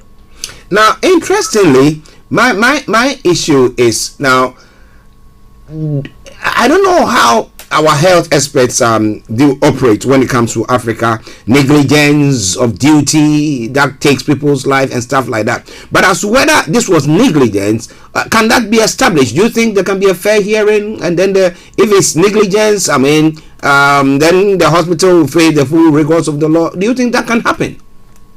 Well, we've seen a lot of negligence in the hospital sector or the healthcare sector in Nigeria. So that means I will expect the healthcare association to get involved in this as quickly as possible and establish what kind of injection was given to this young boy, and was the nurse qualified to give so, because we have quite a lot of quack nurses all over the place that pretend to be nurse. I mean, we've seen a lawyer that was eventually found out. I mean, we talked about it, I think, last year. He was not a lawyer, but he's been representing so many cases in Nigeria. So it's not new to some of us, but the question is, I believe until investigation comes out that it seems that something, a foul play has been done, but we'll expect a thorough investigation, and I hope this is not just going to be something that will be swept under the carpet. And as we say, may Nigeria never happen to us. Wow. Listeners, it's Starr Radio UK 11:36. We'll be going to a social media platform, and then after that, Yomi is going to tell us about the mega rally. It's also supposed to be the 1st of October. I was watching some videos. I've been watching lots of things pertaining to the Yoruba Nation, Professor Akintoye's statements and a few things there. But Yomi will be telling us more about that. So over to you, Yomi. Yes, we go straight to the social media, and like I said, I have the live, image here. And looking at these beautiful, just as any other, cities around the world, but the only difference is there's no good road, as you can tell. The environment, and it seems, looking at some of the comments here, well done, my people. Please be safe on the road, guys. May the Lord uphold you and protect you. These are some of the comments that is coming as well from our live transmission that is coming from there. But just to go into some of the other social media that is being this morning, once again, it is Starr Radio UK. Reno is trending. Number 4 is Where is Tinubu is trending. Shetima is trending underneath Tinubu. So it seems that more questions about Tinubu is something that is being discussed. EFCC is also trending. But just to give one or two of what is trending on Nigeria before we end the program, this morning as well. Once again, this is Starr Radio UK, your finest African and Caribbean radio station in London. Arun Sadiq, family of UK citizen Nnamdi Kanu, who was taken to Nigeria in an alleged act of extraordinary rendition, has now been granted court hearing to challenge the UK government for not interfering in his case. That is coming from the headline on some of the social media. Again, there's a poster that has been circulating. Even Dr.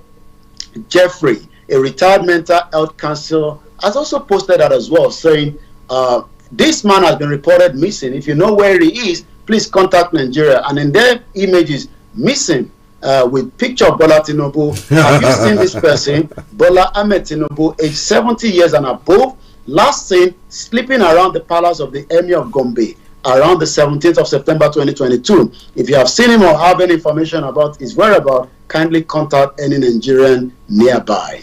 Interesting. Well, that's a good one. Now, on the mega, is there going to be any rally tomorrow? Well, not from the Yorubas, that I'm aware of, but I believe those that are, celebrating the Nigerian independence will be doing so, because I've been able to see some in Manchester and probably around the world. But from the Yoruba perspective, we're just waiting for what next from the leaders as well. The Biafras, I'm not sure whether they have any engagement as well tomorrow as well. But one thing is, tomorrow will be the Independence Day for those that still believe in one Nigeria. Well, some people still believe in that. Can that actually work with the 2023 election hold? What? Would there be cessation? Various people going their own way? And then what happens? Wow. You want to know more? Continue to follow us over the weekend. No, Yomi do bring you all some other updates from that front as well. But be rest assured, Star Radio UK is going to be back on Monday to bring you another edition of the morning show where Mr. Olayomi Koiki will be bringing you updates from Nigeria. Yomi, let me say thank you very much for the update. Bye for now. Bye.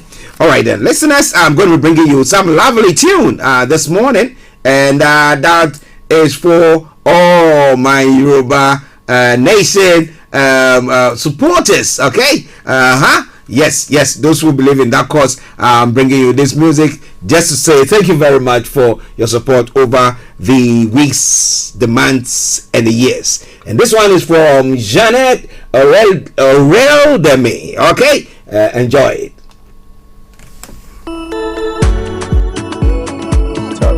Top dog.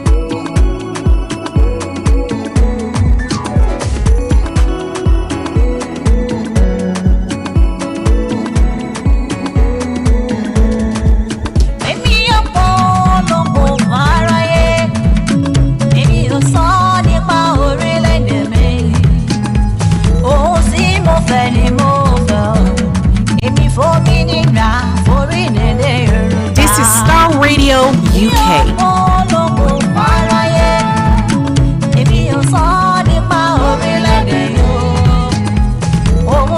This is Starr Radio UK. You are listening to Starr Radio Morning Show.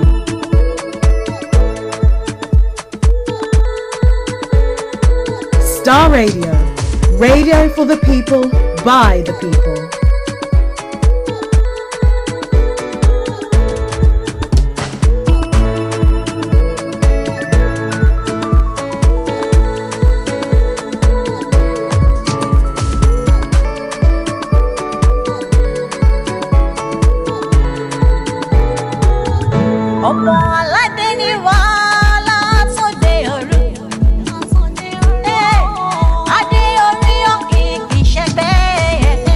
Enlighten your day with Starr Radio.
On your smartphone, broadcasting worldwide, online 24/7.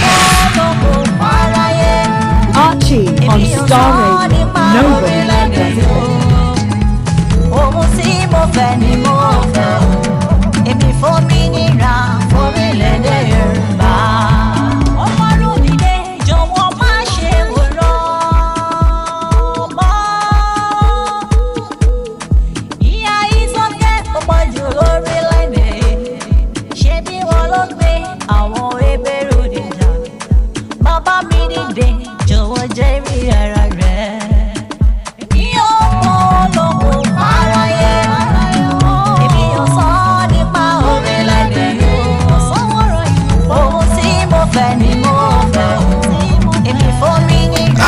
So something from Jeanette. It's Aurel-Demi. I think it's all saying God bless you, Yoruba Nation, right? Okay.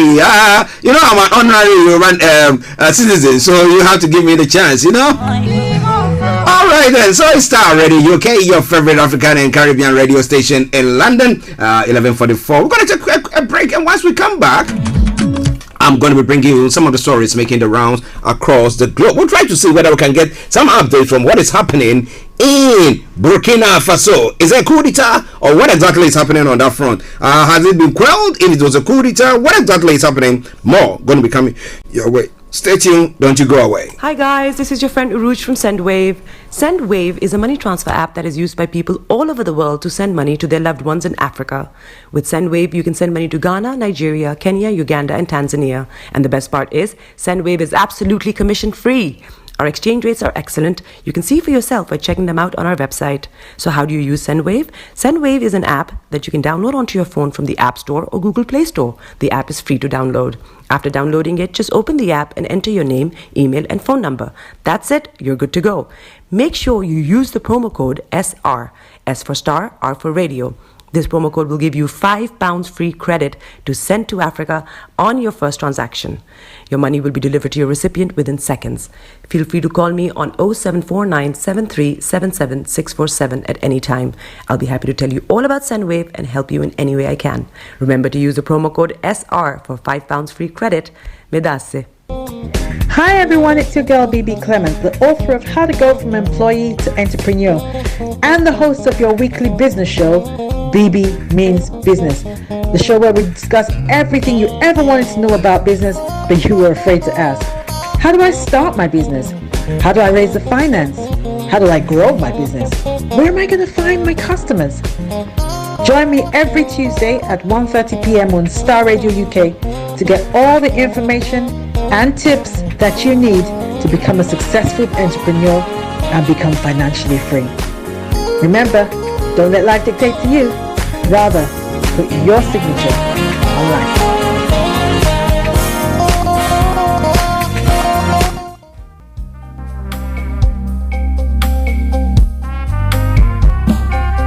Are you looking for the fastest, reliable, and trustworthy door-to-door shipment company? Well, look no further. When was the last time your family received a shipment back in Ghana on time and in time? You are not sure?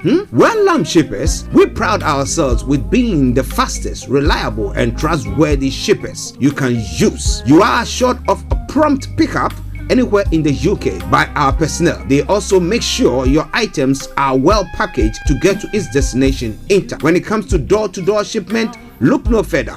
Well, Lamb Shippers, contact us on 07939009321 or 07498911820, or you can visit our website www.welllamp.co.uk.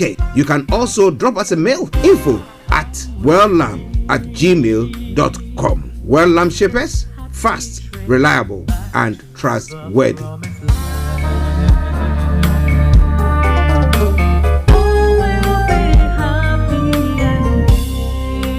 Hi there. Are you dreaming of owning your own house in Ghana? Then you will need a well-documented piece of land that is free from troubles. I highly recommend My Africa Property for any size of land that you will need. With My Africa Property, lands are available in Pram, Sopoli, Tohenia, Ogome, Dodova, Winneba, and many other locations at affordable prices. These locations are about an hour away from the airport, only 35 minutes from the motorway, 10 minutes drive from Central University College, 10 minutes drive to the beach, and close to Pram Senior High School and Ghana Men's Soccer Center of Excellence. For more details, visit our website www.myafricaproperty.com or call our UK office on 0208 123 2523. For our US and Canada offices, call us on +1 585 184 994145. You can also email us at ghana@myafricaproperty.com. Welcome back to the program. It is Starr Radio UK, your favorite African and Caribbean radio station in London, bringing the time now to exactly 11:49 from the hearts of London. It is the Friday edition of the morning show. Yes, sir. We'll be looking at some of the stories making the rounds across the globe, and exactly at 12:30 we'll be having our money man, Mr. Dantaburi, joining in with the money hour. So wherever you are, don't even think of touching the dial. Yes, it's going to be telling you more about what is happening around you and how you can survive all those things. But wherever you are, continue to keep your dial still logged on Starr Radio UK, your favorite African and Caribbean radio station in London. Yes, today is the last day of September Interesting. Well, how has the month been for you? That's why when I started the program, I brought a song, The Goodness of God. I mean, the goodness of God has kept us, isn't it? Yeah. Those of you believe, I mean, whether Allah or whatever thing you believe in, that's kept you. Kudos to you. But wherever you are, Star Radio UK is here to hold your hands, bringing you all the information that you need to know when it comes to what is happening across the globe. But let me quickly say good morning to my colleague, Mr. Frank Davis, in the house as well. Frank, morning. Archie, good morning to all our listeners. Olami, good morning to you. Mr. Francis, our chief producer, Francis Guy. Interestingly, Francis handed over to Francis. It's been a lovely morning. Yeah. How have you been? Actually, I've been good and I'm happy this morning. Happy? Can you share your happiness with me? I was glad when they said to me, let's go to the house of Lord. But that is not what made me happy today. I've been glad and I'm glad when they said to me, Chibi is flooded. It made my day. Yes. I saw the videos, I woke up, I jubilated. Why and how? Because we're going to Ghana, so why and how? Okay. The president of the Republic of Ghana comes from Chibi. Yep. I recall not too long ago that Ochihini, who is the chief of Chibi area, where he resides, came to lambast people for saying he knows Galamsey is happening. Yeah. He even went on to say that there were times he consulted the former president, Mahama and others, to help him fight Galamsey. They didn't bother. But this time round, his son, the president, is actively fighting Galamsey, and he supports him. Oh, okay. What we have been told today and what we saw, the gods of the river said, I shall not allow men to lie over and over again. And in some of those videos, you can hear people saying, this man, the man who was mining around the bank, told the chief, they say, oh no, they will not bother. The chief lives in that area. The chief's house is flooded as well. Oh, is it flooded? The chief house is not flooded. I don't know if it's flooded. If it's flooded, that would be good. That would be ice on the cake. That is what I wanted. The palace should be flooded.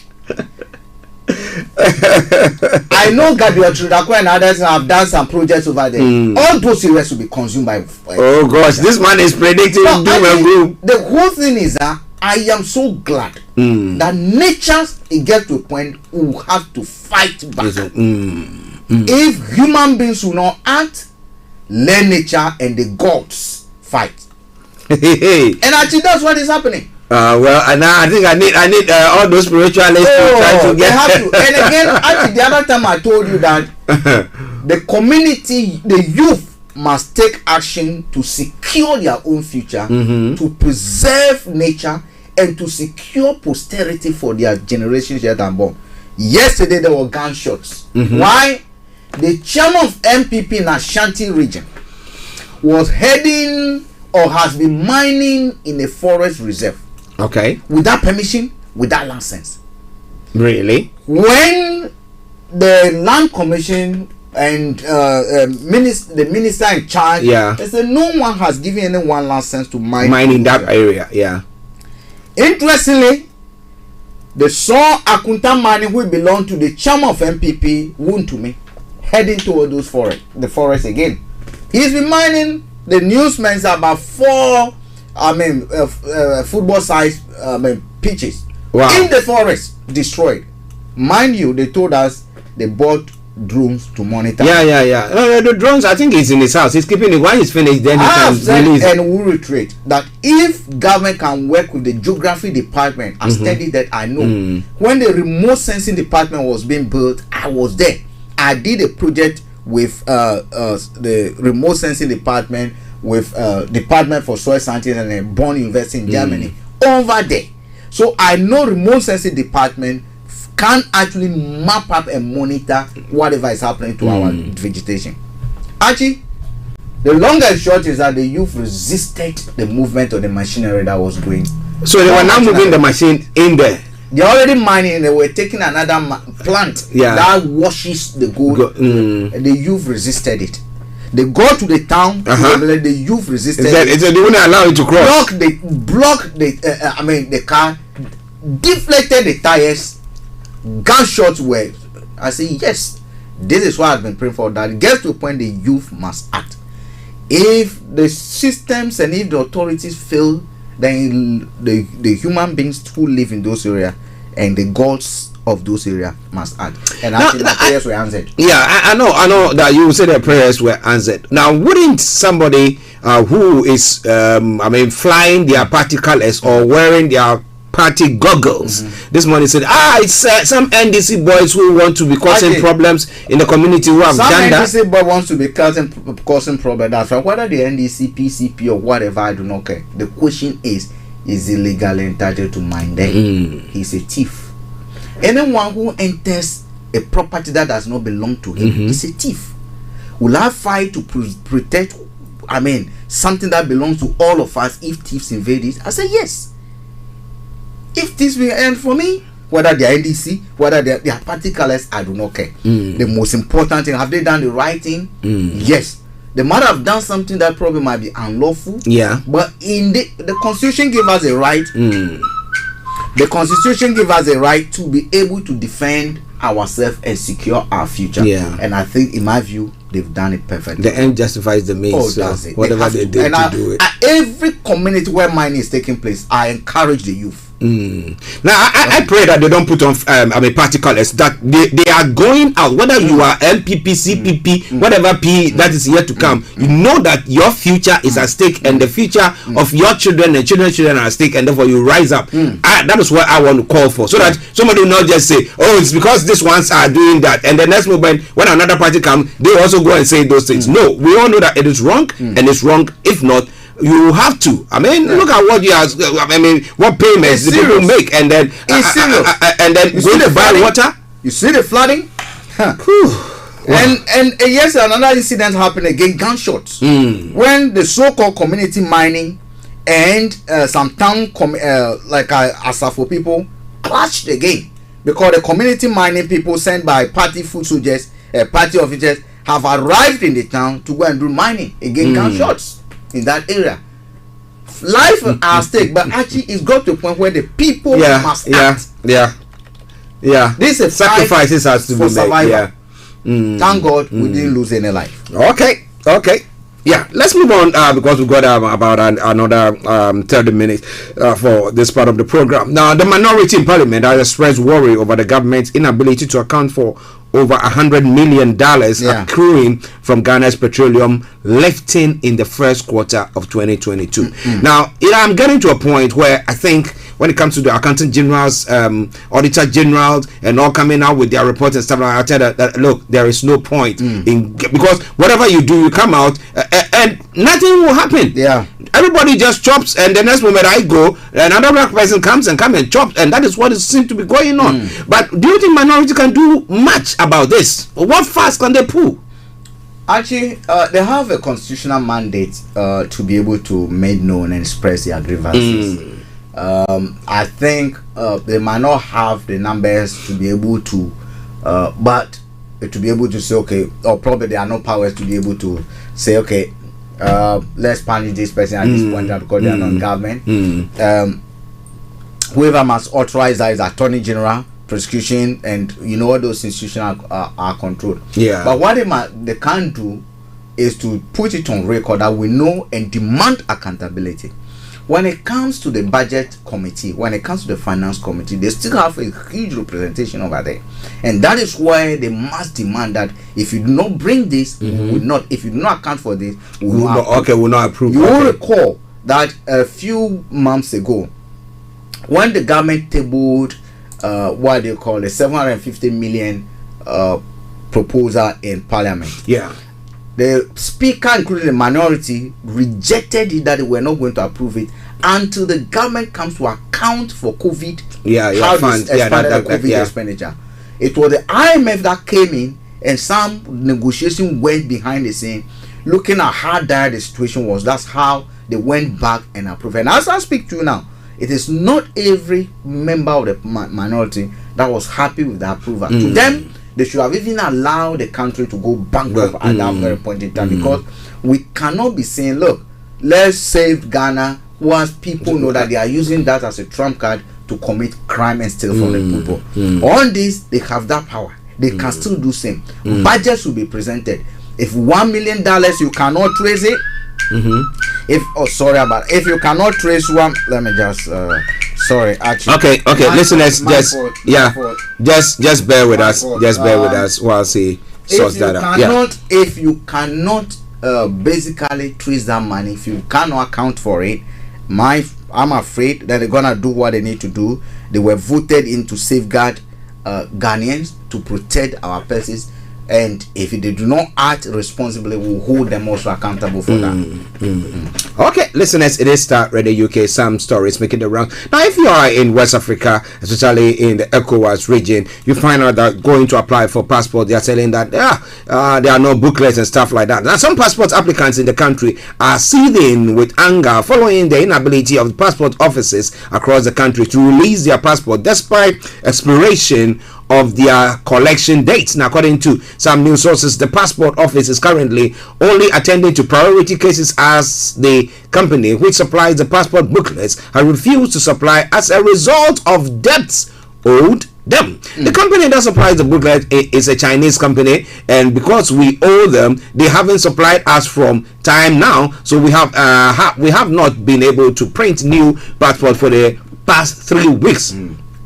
We are hoping to resolve the impasse soon, a staff of the passport office said. Now, if those of us who travel a lot, you need that passport when you don't want to have maybe dual citizen, or even if you want at times to expedite your movement and stuff like that, and therefore you need this passport. Now, it's not like it is a gift, so that government is financing it, and therefore he's not been able to cover up the money, and therefore we cannot do much about it. But this is something that they sell and they make profit on it. So why don't we use our brains? Things that can give us money, we decide not to do it, and things that wouldn't. In that story are two scandals.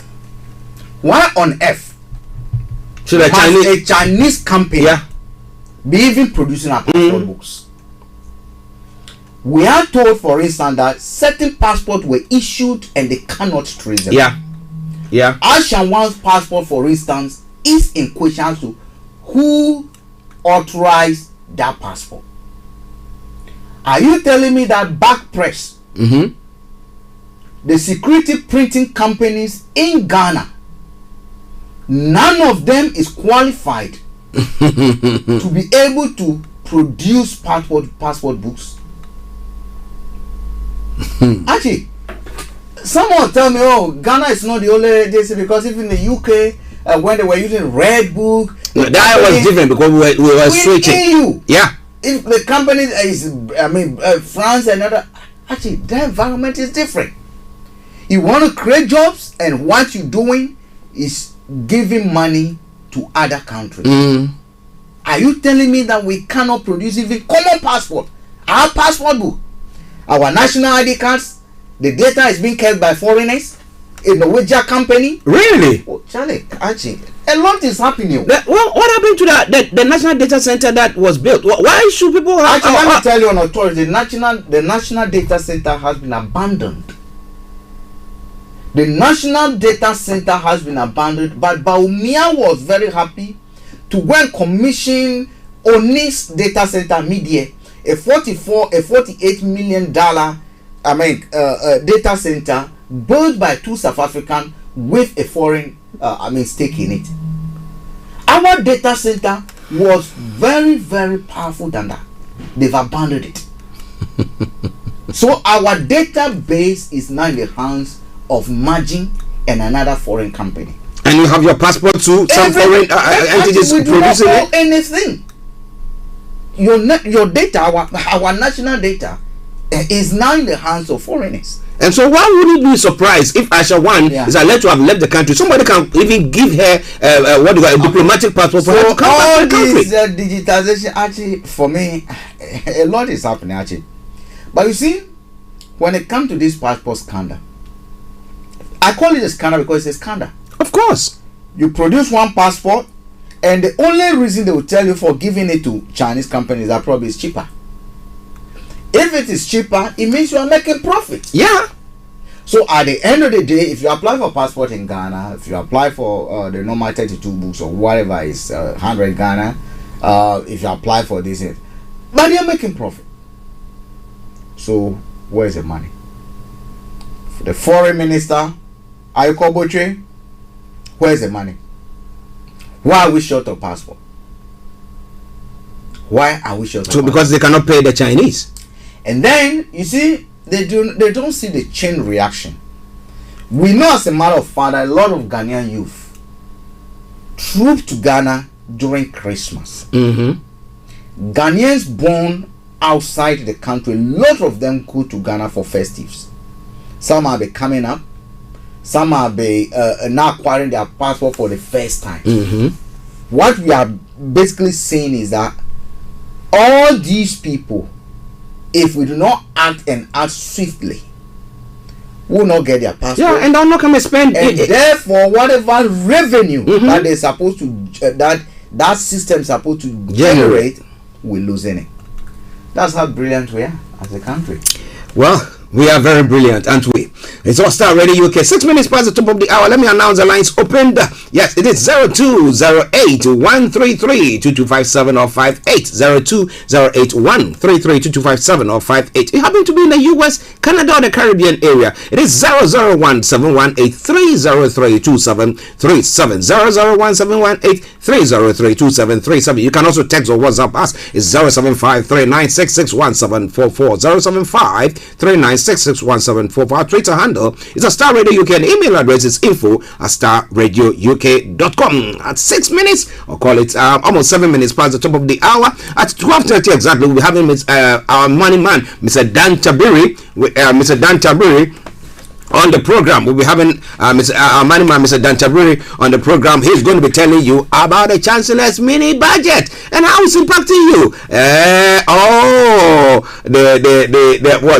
The reduction in taxes or the cancellations, a few things. I mean, how is it going to impact you? If you are you have some dough in your pocket, how does it actually impact you? You want to make sure your dials are so logged on Star Radio UK exactly at 12:30 when that discussion is going to be taking place. Let me take the opportunity to say good afternoon to Mrs. Evelyn Tabiria and my lovely girls. I hope that you are all doing very, very well. Okay, now let's crack on to some other stories making the rounds. As I did say earlier on, it's all unraveling, happening. What do you want to put it? How do you want to put it? I'll be telling you more about that.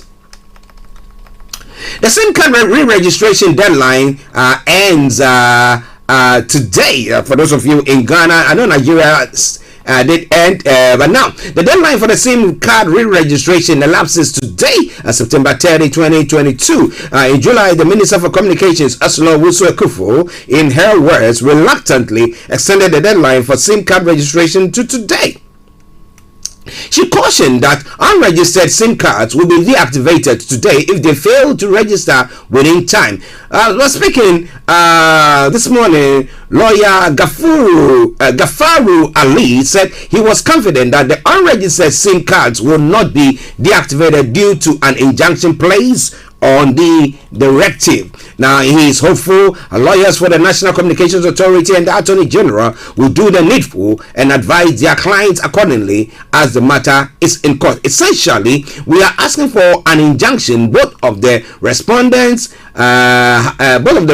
have been served, so we hope that they will advise their clients accordingly. We know that both the AG and the NCA have good lawyers around, and so I trust that they will advise on what the best practice of the law is. Now, once they have been served with an injunction, I will have evidence that they've been served, so we hope that they will advise their clients accordingly. I'm not in a position to advise the NCA or the AG, but I trust that their lawyers will advise them. Now, if somebody has not registered, why has the person not registered? It's because maybe the person has still not got their national ID, which is the core, which is alleged to be the core evidence of you being a Ghanaian or being Ghana, to be able to, or identity to be used in registering what do you call it, this the SIM card. So what do you think is the way forward for them? But well, we hope that with the injunction, the NCA will not go on, or the communication, the Minister of Communication, Oslo Usua Ekufo, will not go on with her team to deregister or block those lines. It is all coming away from Star Radio UK, your favorite African and Caribbean radio station in London. Well, interestingly, let me bring you this one. A young Togolese inventor has made a homemade four-wheel drive. Yeah, it's good to celebrate young people when they come out with things like that. Well, I don't know the suspension, how that will be, but it seems to me that they are a little bit smaller. I'll try to see whether next time when I come on, I'll bring you a picture of it. But it says that a young Togolese inventor is making waves with his self-made 4x4 car constructed using mostly recycled materials. Nasuru Ejereju Malazowi, 25, is a self-taught engineer with a passion for sports cars. But as he could not afford to buy one himself, he decided his only option was to build one himself. Now, he said, I finished secondary school in 2016, and after that, I started my own business selling and repairing mobile phones and computers. It's because of that I could afford to build this car, he said. Now, work got underway about a year ago in his workshop in the Forever district of the capital, Lome, and the first model has been out on the road for some time now. The young inventor has named the car the RAF X Raptor, a play on his own nickname Rauf. Now, it's interesting to see young people coming out with that. But how many of our own kind, or those who have got the financial muscle, will patronize that particular product? That is it. And that's why we have in Ghana, what do you call him, Apostle Kojo Safo, who was also coming out with lots of invention. I mean, they've got the engineering IQ there, and they try to use it to do all sorts. Now, how many times has government patronized their product, their vehicles? Because we seem to be buying lots and lots and lots. No. All that we are thinking is, let's go and buy some outside so that we can have some back kick from there. But what do you think? Well, lots more going to be coming your way. But I've got Mr. Frank Davis back as well. And I'm saying, Frank, this one is quite an interesting story. I like celebrating the youth, especially when they come out with things like that, because most of the time we end up just, singing only their bad the bad things that they are doing. But this a young man, he just completed secondary school in Togo, 2016. A 25-year-old who has built his own 4x4. Yeah. In fact, when I went to Ghana, I told her I had a problem with my a car. Yeah. So I went to an auto electrician. Archie, the good thing is that this guy himself, if you look at the shop where he is, and before I even continue, anyone who has a bit of money and want to invest, they should link up. Actually, if you look at this guy's workshop and what he's doing, you wouldn't respect the workshop, but the skills the guy has. He's building an electric car for himself. He should start it, it's working, and guess what? They are building their own battery. Okay, that is a good one there. They are building their own battery to be able to use to power this car. They've taken old batteries, they are studying it, and they are building. They did one, it wasn't that strong. It starts the car, but it cannot run. Yeah, it cannot run for long. but they're building their own car. Actually, I do believe we have support. A lot of our young people can go, and I keep on saying, when you finish uni, when you finish school, and this guy might have finished university. No, it's secondary school. That is when the ideas. Yeah. Because school gives an opportunity, research, read, mingle with people, listen to people who might not be able to have ideas, but if not, others have researched and will be able to tell you this person read, this person read, you come, you share this. So that is where you begin to see a synergy between what your gifts are and what is out there and what is possible. And at that point in time, if you get support, you are able to, or if you get good motivation, you are able to go forward. Yeah. Yesterday, I went somewhere in this country, and Archie, I celebrated. Why? A young man I met about it's more than 8 years. That's around 2011. Archie, he completed school, university fresh graduate. Allah, stayed on course. Archie, he's now a millionaire. Wow. David and Darren, they are now millionaires. What have they been involved in? Their turnover last year was 3.5 million pounds. They have, as we speak now, 345 people on their pay slip. Okay. On a daily basis. Some of their staff get paid up to about £4,000 a month. Okay. It all started at Efra Road. Oh yeah, I know Efra Road. Wow. Archie, Apostle Kojo Safo, today the condition is better than it used to be. But you see, there's another thing that whether we focus on our mission or vision or whatever, the government, for instance, they buying a few cars from. I went to National Identification Authority, and they have a few cars that are coming from Katanka. Okay. The Minister of Agriculture has a few ones. The police has a few ones that are coming from East Panay. But you see, the statement of doom for the company. They have a. In fact, I went to the showroom at Achimota. They have one showroom at Achimota. You know the man started from. I remember. He was living in Taifa. Yeah. I knew his place because I lived close to my cousins around Taifa. Yeah. Actually, one statement of doom to that company is that the chief executive of that company, who is Apostle Kojo Safo's son, who is in charge of the company directly, gets a car he drives. Unimportant. No, just guess. Is it range or he's driving a Bentley around town? Actually, if you have a factory, do you think the Queen is so stupid, or the British Prime Minister is so stupid that when they are driving, range and drive Range Rover, Jaguar, or cars that are produced in the country, it's a statement that they are making. They are marketing. Look at what happened to the Queen's death. Yeah. The Queen's funeral. Don't you think those people have money to buy Mercedes Benz? Yeah, the cool. Maybach? Yeah. Don't you think the Queen can ride in Maybach? Yeah. But no. Archie, no.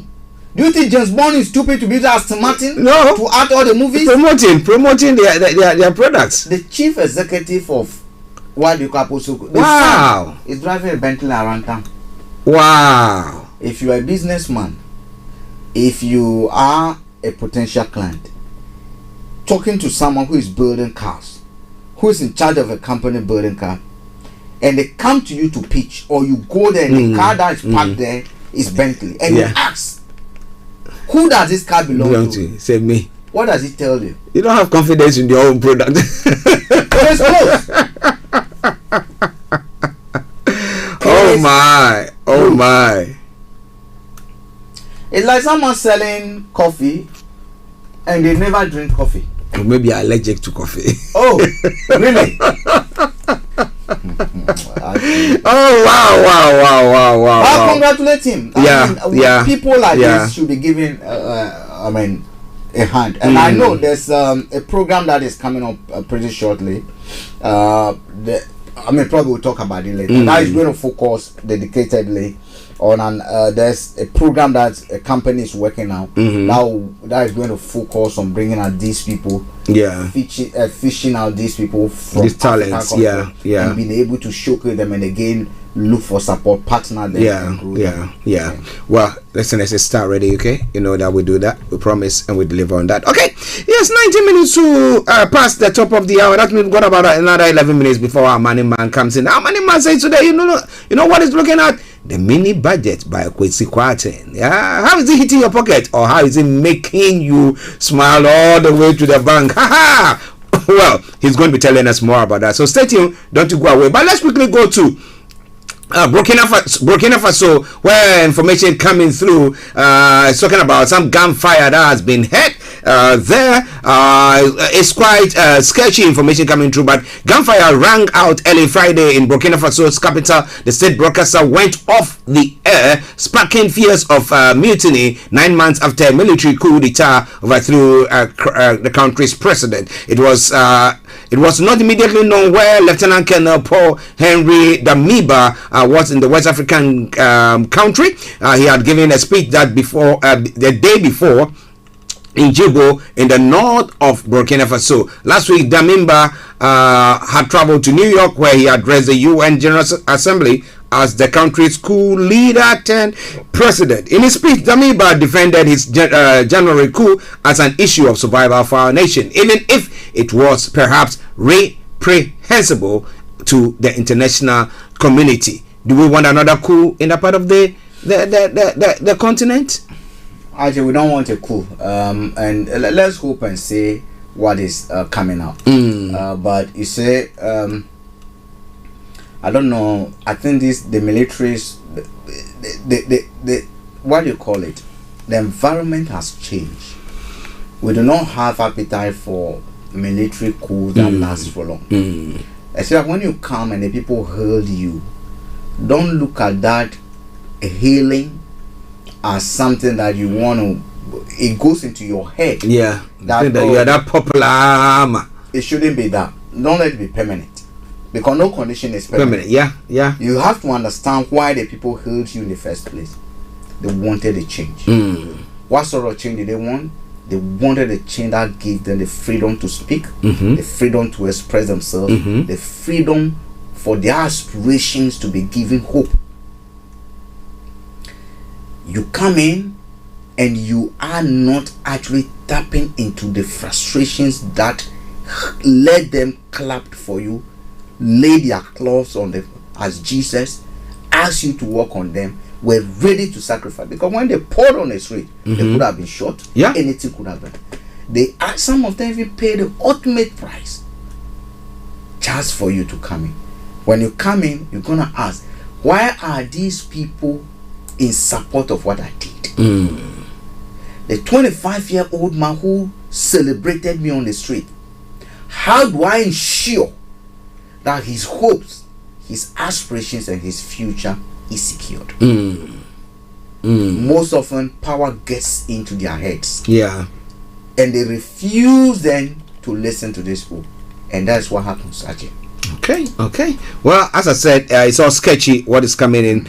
Shots have also been heard near the presidential palace. More information coming in says that was as well. The tension comes days after a deadly attack. Now, fresh airstrikes those are some of the other stories there. But let's move on straight to home here, where we have got just a few minutes before Maniman Mr. Tabiri comes in. Now, the meeting between the Chancellor of the Exchequer, the Prime Minister, and the OPR team seemed to, or the assurance before the meeting seemed to have garnered a bit of stability for the pound sterling. So we could see this morning that the pound is now equal to our $1.12 dollars, where it seemed to be where it was before that announcement was made last week. Now, what is it? The OPR that has made all this thing possible? I mean, that is actually the catastrophic mistakes. The mistake he made was that singular decision not to allow an independent body to focus.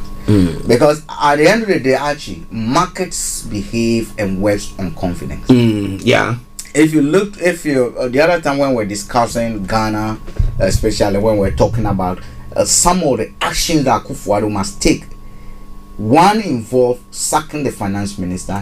He might be the most brilliant person, but once the markets have lost confidence in that person, you must move the person on, so that at least the markets know that something is some confidence is created there. It's about confidence. Markets are about confidence. Markets are not a precise science. They tell you this is likely to happen, this is likely to happen.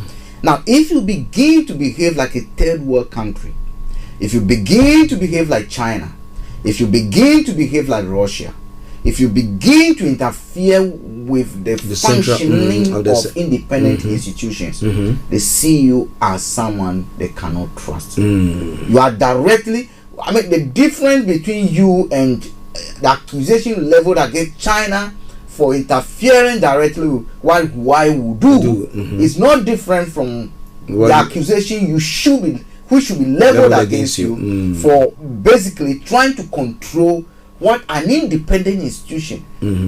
George Osborne helped set that up. Yeah.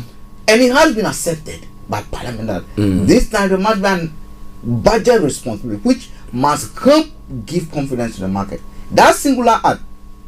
Actually, the government, the finance minister, this budget, if you analyze it carefully, yes, a budget pro-rich. But in there also were some good things. Yeah, of course. Look, apart from that, and cutting tax for the rich disproportionately, actually, the budget would have been an excellent budget. Yeah. If they've not cut tax for the rich, and then allow the independent forecast to go on, it would have been an excellent budget, in my view. Because look at the money they are putting into the energy sector, the £400 discount they are giving to people, the 6-month discount they are giving to the what they call business, the cap that they place on the strategic cap is a cap on units, which means that if you use more, that's what I've said that several times. So one thing that is must know that it's not that you are going to pay 2,500 no matter what you your bill can go to 10,000 depending on how you use it. And in fact, you can see some energy companies already emailing people. Oh yeah, I got emails, I got text messages. That whether the voucher, the crediting or something like that, you see it happening. But for those two things, now the emergency meeting, which is something that normally will not be announced, something that will not happen. Because the only way they could have told the Office of Budget Responsibility not to publish it, they had a meeting. They had a call. So they spoke. We didn't hear about that. Apart from we being told that it's not going to be published.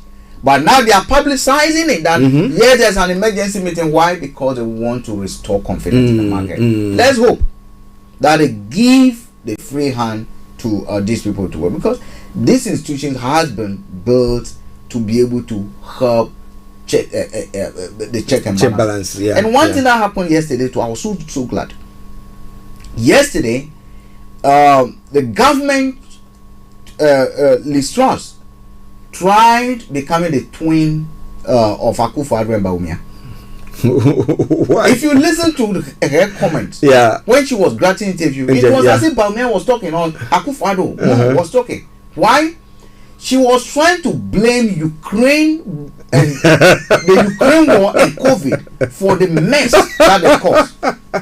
But you see, actually something happened yesterday, which is why the independence of state institutions is very, very crucial. The chief economist of the Bank of England came out straight saying, no. What is happening, apart from the global factors, is UK specific. Which institution in Nigeria, in Ghana, will you get out of your office?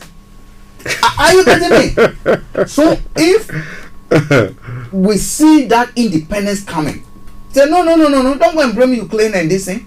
The war started before you came to power. What is happening is UK specific. You've taken some action that is you've taken and you've acted in ways that market didn't like. So don't go and blame Russia. Don't go and blame the referendum. Don't go and blame COVID that has now been declared. Probably pandemic is getting over. Yeah. Do not go there. Even when the pandemic was not over, we still grew a little bit by 1.something%. Yeah. So what are you telling me? The pension funds were secured. Bank of Ghana can Addison today come and tell us. Even they're going to buy how much? When they stole, when they illegally printed money for government, they told us an overdraft. When the act that established Bank of Ghana, there's nothing on that books that they should be giving overdraft. Overdraft to government. What they wanted to do is constitutive. Yeah. You don't give to government. See what this are doing? They are buying government. Yeah. Giving it to the public to increase spending power. That's what they are doing. Wow, listeners, we're going to be taking a break and then we'll be bringing Money Man there. But some good news coming from here in the UK. UK not in recession. New figures suggest I think people will be jubilating. The UK's economy grew in the second quarter of this year, contrary to an initial reading which said it had shrunk. Revised official data suggests economic output rose by 0.2% between April and June, revised up from a previously reading of minus 0.1, the Office of National Statistics have said. Okay, so that's some good news there. No recession yet, but let's see what is going to happen in the last quarter and then the next year as well. But wherever it is and wherever you are, let me say thank you. We're going to be having our Money Man pretty soon. But Frank, before we leave the first part of the program, Archie, let me go back to Ghana again. For those of you who are here and have families in Ghana, and I urge our brothers and sisters in Cote d'Ivoire too, because it's happening in Cote d'Ivoire too. The Ghana menace is happening in Cote d'Ivoire and part of Burkina Faso. The youth-led action is what we need. Yeah. And for those of our brothers in Nigeria, your future can be secured only when you actively get involved in the election that is coming. If you do not actively get involved, forget it. You have no right to complain. If you live in the diaspora and you cannot monitor, support those who are actually championing the cause you believe in. I don't care whether you support someone in APC. I don't care whether you support someone in PDP. I do not care whether you support someone in OB or Labour Party. The most important is sit back. What do you believe in? Yeah. Which Nigeria do you want? Decide for yourself. Don't say because I'm in the diaspora I'm not going to be part. Yeah. In £1 and $1. You can decide today that look, for this polling station, I am going to feed the young men in the community, buy them water. Yeah. If they can sit there from morning to the evening to police the ballot. You can do that. Yeah, you can. You can do that. You can. Your village, as who is a chairman of or probably form a group and tell them I want 3-10 people to go and monitor this ballot. What is happening in my village? If it is only my village that I can do it, do it. If it is £5, £10 that you're going to do it, do it. That is how we're going to take charge of our future. We cannot continue to talk, complain when we are not acting. It doesn't matter where we are.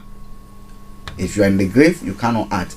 If you're in heaven, you might be drinking beer, although it might be finished. Good afternoon. All right then, Mr. Frank Davis for you. Let me say good afternoon to each and every one of you. Let's take this musical break. Something inside so strong from Miku Paris, and we'll be having our Money Man, Mr. Dantaburi on. Stay tuned, don't go away.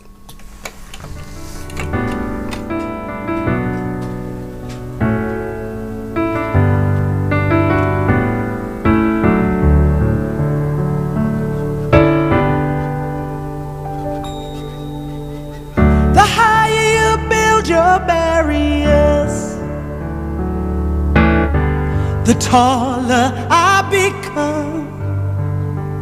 This is Starr Radio UK. The you take my Broadcasting worldwide, online 24/7. The faster I will run. your favorite Afro-Caribbean radio station in You the UK. can decide to turn your face away. No matter, cause there's something inside. This is Starr Radio. This is Starr Radio UK. I know that I can make it, though you're doing me wrong, so wrong. You thought that my pride was gone. Oh no. This is Starr Radio UK. This is Starr Radio UK. Something inside. Starr Radio. Radio for the people, by the people. The more you refuse to hear my voice, the louder I will sing. You hide behind walls of Jericho. Your lies will come tumbling. Deny my place in time. You squander wealth that's mine. My light will shine so brightly it will blind you. 'Cause there is something inside so strong. I know that I can make it, though you're doing me wrong, so wrong. You thought that my pride was gone. Oh no. Something inside so strong. Oh, something inside so strong. Brothers and sisters, when they insist we're just not good enough.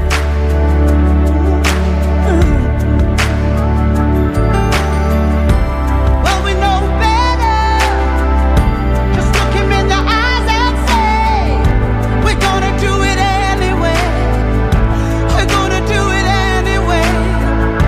We're gonna do it anyway. We're gonna do it anyway.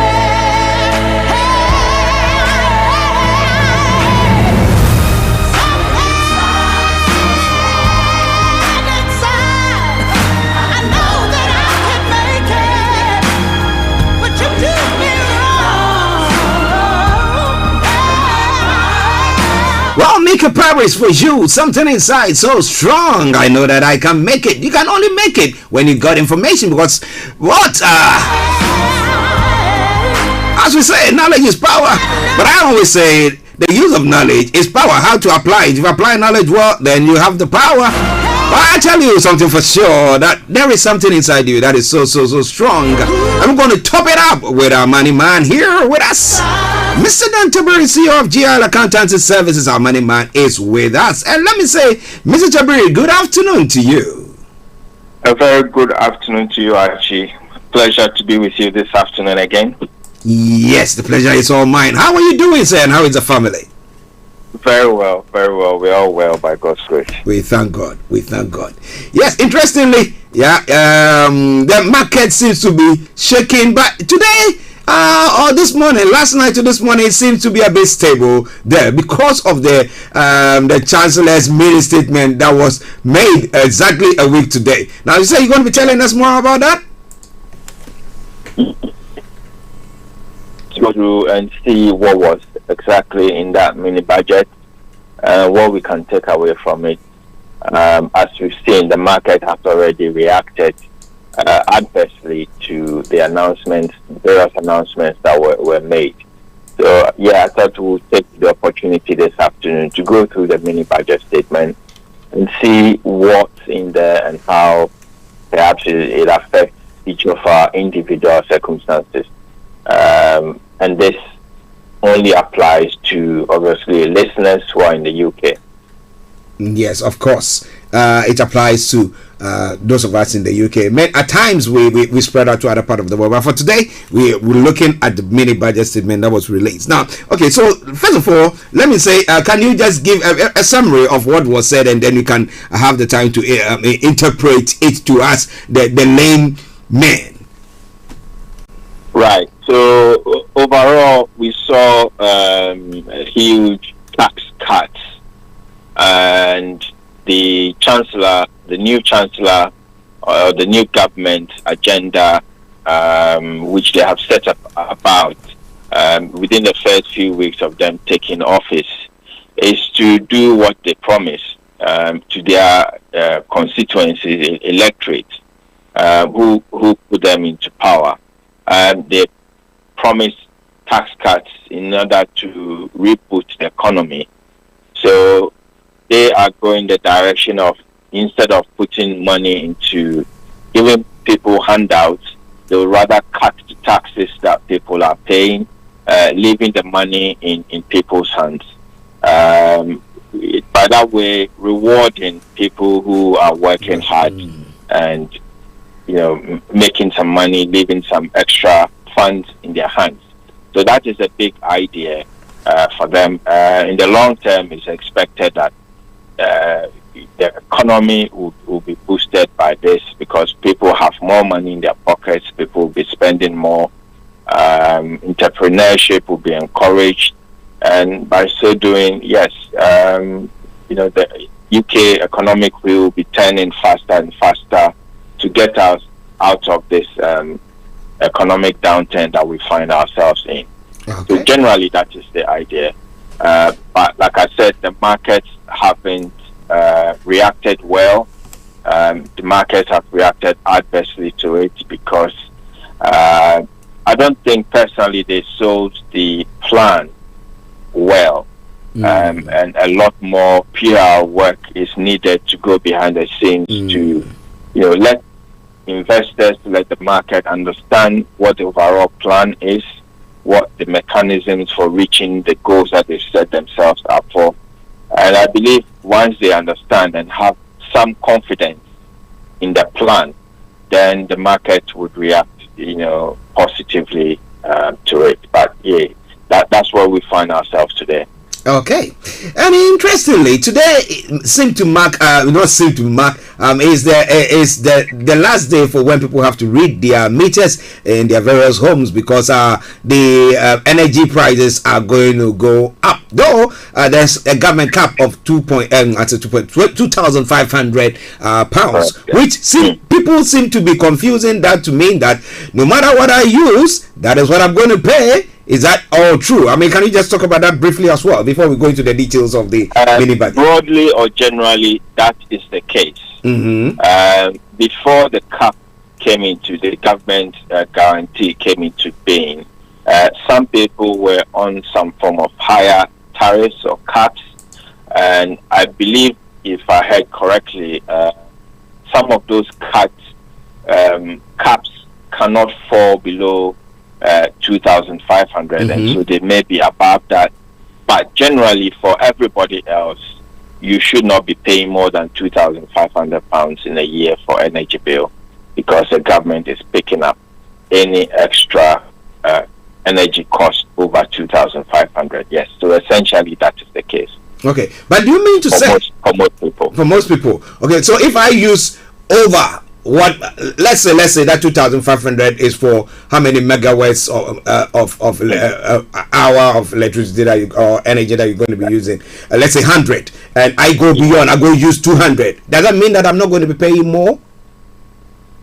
That's right. You're not going to pay more. You're only going to pay, your bill is going to be restricted to 2,500 pounds. Okay. In a year. Okay. All right then. All right, now let's come to the mini budget now. But even on that, those who don't have smart meters, what is your advice to them, please? So so people are encouraged to do meter readings. Do meter readings today, and then you can report it to your energy provider. In the past, I think the last time, which was back in April, when people were asked to do the same, the energy companies had their websites and their telephone lines jammed, and nothing could be done. So they are advising that, yes, by all means take your meter readings, but you have a whole week or so to be able to try and contact them and report it back to them. So we shouldn't be calling our energy suppliers today to give them our meter reading. It's not going to be possible. Okay. So yes, that because the rates are going to change next from the 1st of October, and so therefore you need to know what energy you have used up to this point. Otherwise, the energy company are going to use estimated billing for you. So yes, just to be accurate, take a meter reading today by the end of today. Okay. Listen, it's 12:44 the time. Star Radio UK, the Friday edition of the morning show, the Money Hour with Mr. Dantebury, CEO of GIL Accountancy Services, and we are looking at the mini budget statement that was made by the Chancellor of the Exchequer. But somebody sent me a message, a quick one. Let's ask. He said the health for businesses when it comes to the energy. Can you throw a bit of light on it for them, please? Yes, so far nothing has been set up for businesses. Because businesses generally the price cap do not affect businesses. I believe that the Chancellor did mention that there will be some help underway for businesses to compensate for the energy costs. So far, we haven't had any details yet as to how this is going to be provided, but something should be in the offing. Yes. Okay. All right then. Now let's move on to the mini budget tax cuts. Now, what is all that? If I'm earning 12,500, am I affected by it? Do I benefit from it? And then all that bits that comes with it. Well, that's one of the contentious issues that came out of this, as to who is actually benefiting from this tax cut that's been handed across. So let's get to the bare bones of this. Income tax. So there's been a cut in the basic rate of income tax from 20% to 19% from effective April 2023 onwards. So previously, anybody who was in the basic rate earned below £50,270 paid tax after their personal allowance of £20. 20%. This has been cut to 19%. So there's a 1% cut in taxes for everyone. And government estimates that about 31 people will be getting £170 a year more because of this tax cut. So this is on an average. Everyone would be getting at least £170 a year. Okay, £170. Then go on, also, sir. And then also the higher rate of tax, which is 45%, has been cut. So currently in the UK, if you earn more than £150,000, anything above £150,000 is taxed at a higher rate of tax of 45%. Remember, we have 40% rate from income above £50,270 up to 150,000. We pay a 40% tax, and then after that we had 45% for income over 150,000. This 45% rate has been scrapped, and therefore all taxes, all income above £50,270 a year will now be taxed at 40%. So we see there literally a 5% tax cut for incomes above 150,000 onwards. But that's why the people are angry about it, saying that it's just going to make the rich richer. That's correct, yes. So the question being asked is, do the rich really need this tax cut? But everybody would say they deserve a tax reduction. Of course. Generally, the feeling is that UK taxes are quite high. And very much comparable to other G7 countries. But that's what we have at the moment. Go on, sir. Go on. Yeah, let's look at national insurance. So Rishi Sunak and Boris Johnson brought in just this year, the £1.25 increase in per pound, so the £1.25% increase in national insurance, and this was supposed to go towards the National Health and Social Care Levy for the NHS. So everyone would have noticed on their pay slips beginning April this year that national insurance has gone up by 1.25%. This is going to, the Chancellor has put a stop to this, and this will effective from November. This is going to be cancelled. This is going to be reversed. Again, it was expected to take effect from from April 2023 to 2024 onwards, to also have this national insurance levy in place. But again, the Chancellor has cancelled this introduction, and so national insurance reverses back to their previous rate. Okay. Go on, sir. So that's for individual tax. The Chancellor did not stop there. He went ahead to also look at corporation tax. So at the moment, we have UK corporation tax from April 2023 was expected to rise up to 25% from the last budget that Rishi Sunak left us.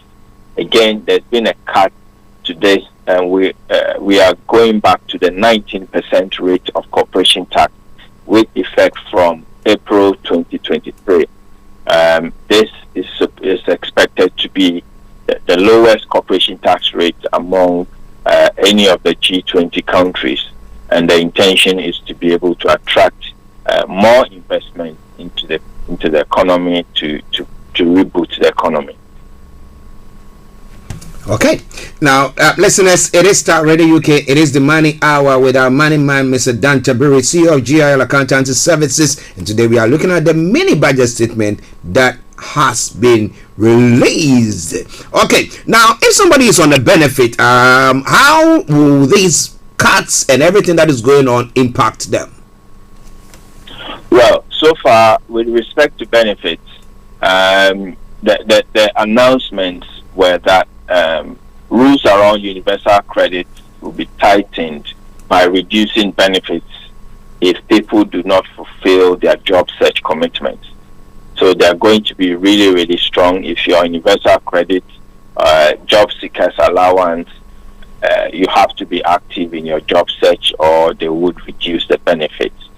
So they're asking, at the moment we have about 120,000 people on universal credit. They are being asked to take steps to seek more work or face having their benefits reduced. This is in line with the reduction of the cutting of taxes to put more money into people's pockets. It's expected that if more people are on working arrangements rather than on benefits, then there is more incentive for them to be able to go out to work. Job seekers who are over 50 years will be given extra time with work coaches to help them to return to the job market. So that is what's been so far been put in place in respect of benefits of people who are on job seekers or universal credit or any form of benefits from the government. Okay. Now, listen to Starr Radio UK, Mr. Dan Tabiri for you. Now, I will allow you to touch on any other pertinent issues that we've not touched on. Please. Okay. Let me go through. There are a few other issues as well that was raised. More interestingly, or should I say controversially, the famous R35 rules will be tweaked. So R35 rules, which govern off-payroll working and allowed people to use their limited companies to work as in quote subcontractors. the changes that came into being meant that those people were no longer able to use their limited companies because the burden of proof, the burden of deciding whether you are an employee or a self-employed person was removed from the worker and placed onto the employer. Now the government is saying, that new chancellor is saying that the rules which governing these working arrangements will now be simplified, and the idea or the expectation for this is that it will reverse back to individuals. The burden will reverse back to individuals to make the decision whether they are self-employed or employed, and therefore allowing them to be able to use their limited companies again. In terms of how these rules will be tightened or these rules will be simplified, we are yet to get the full understanding or the full brief of how it's going to work. So theoretically, we can say that working with your limited company may be back with some modifications. Interesting. And then also we saw a stamp duty reduction. At the moment in England and Wales and Northern Ireland, if you buy any property up to the £125,000 and you are a first-time buyer, or you are selling your home and moving to another home, you do not pay any stamp duty at all. Now this 125 limit has been doubled to 250,000. So long as the property that you're buying is below 250,000, you will not pay any stamp duty at all. This is expected to take about 200,000 more people out of paying stamp duty altogether. But Mr. Tabri, on that, the stamp duty. Now, if somebody has a property that is more than 250k, that is, call it 500,000, do they pay? Yeah. So, how will they add out the addition be calculated? How will the stamp? They'll only pay stamp duty on the excess. Okay. Thanks for that clarity. Over to you. Yeah. So. We've already talked about the freeze on energy bills, which is expected to help reduce inflation. Energy bills, domestic energy bills are being restricted to £2,500 in a year, and the government is picking up the tab for that, which is expected to cost about £60 billion for the 6 months from 1st of October 2022, when we are expecting the price cap to go very high. Again, we also heard the rules about bankers' bonuses. So coming out of the crash, the economic crash, the recession, and the crash of the housing market sometime around the 2008 to 2009, 2010, bankers, as a result of that, bankers' bonuses were cut or had limits placed on them. Now, these limits have now been scrapped and there will be no limits placed. The government says that rather a package of reforms will be set out later in the autumn in terms of regulating how bankers' bonuses will be paid. But for the moment, the cap has been lifted. Okay. The government is also creating infrastructure and investment zones within 38 local areas in the UK, and this is expected to boost local economies and generate investment and generate work, employment opportunities for locals in the UK. It is expected that these investment zones affect measures such as no business rates and stamp duty would push or increase more investment in these areas of the UK. So that, in effect, is a summary of the mini budget which was presented to us last week by Mr. Kwesi Kwarteng. Wow. and that has been broken down to the barest minimum so that you can understand it by Mr. Dan Tabiri, CEO of GIL Accountancy Services. Yes, it's now almost 1 o'clock and we're going to be running up the program. But you might have listened to this discussions, our presentation, and you might have missed a bit there. Don't you worry, it's going to be on our podcast. But if you want to get in touch with Mr. Dantaburi, who will guide you or try to break things more down for you, feel free to do so. He's going to put his contact details across. But this is a time where, as whether you want to now go back to as a subcontractor, IR35, when do you start it? When can you do all those questions? He's ready to answer them for you.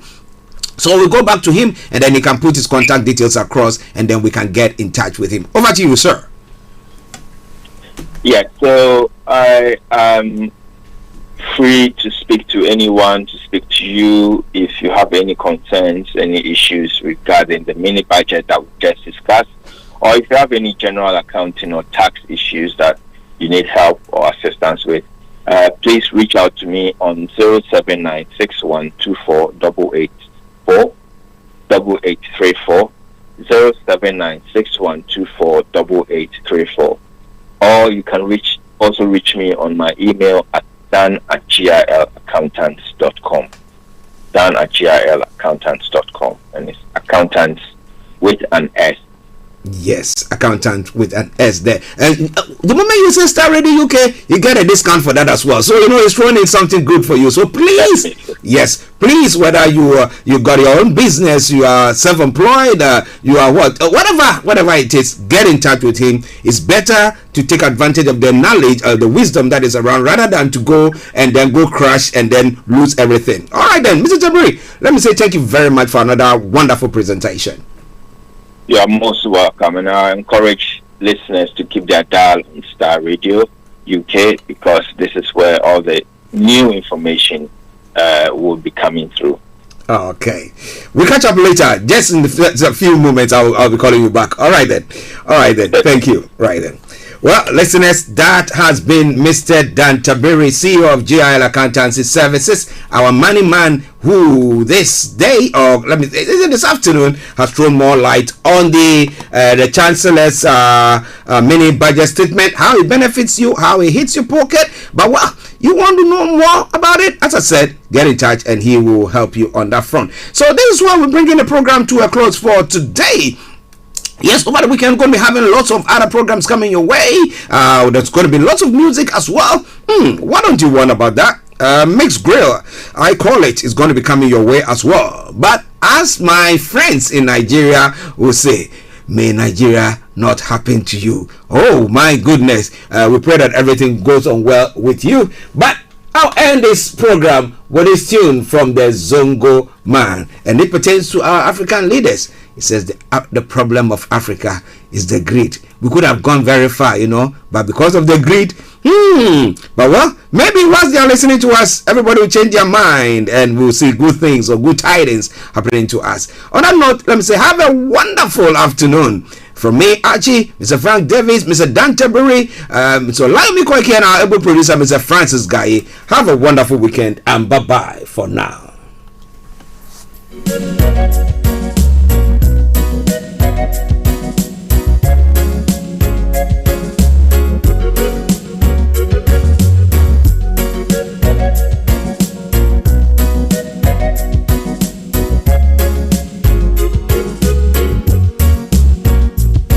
The problem of Africa is the lead. Africa.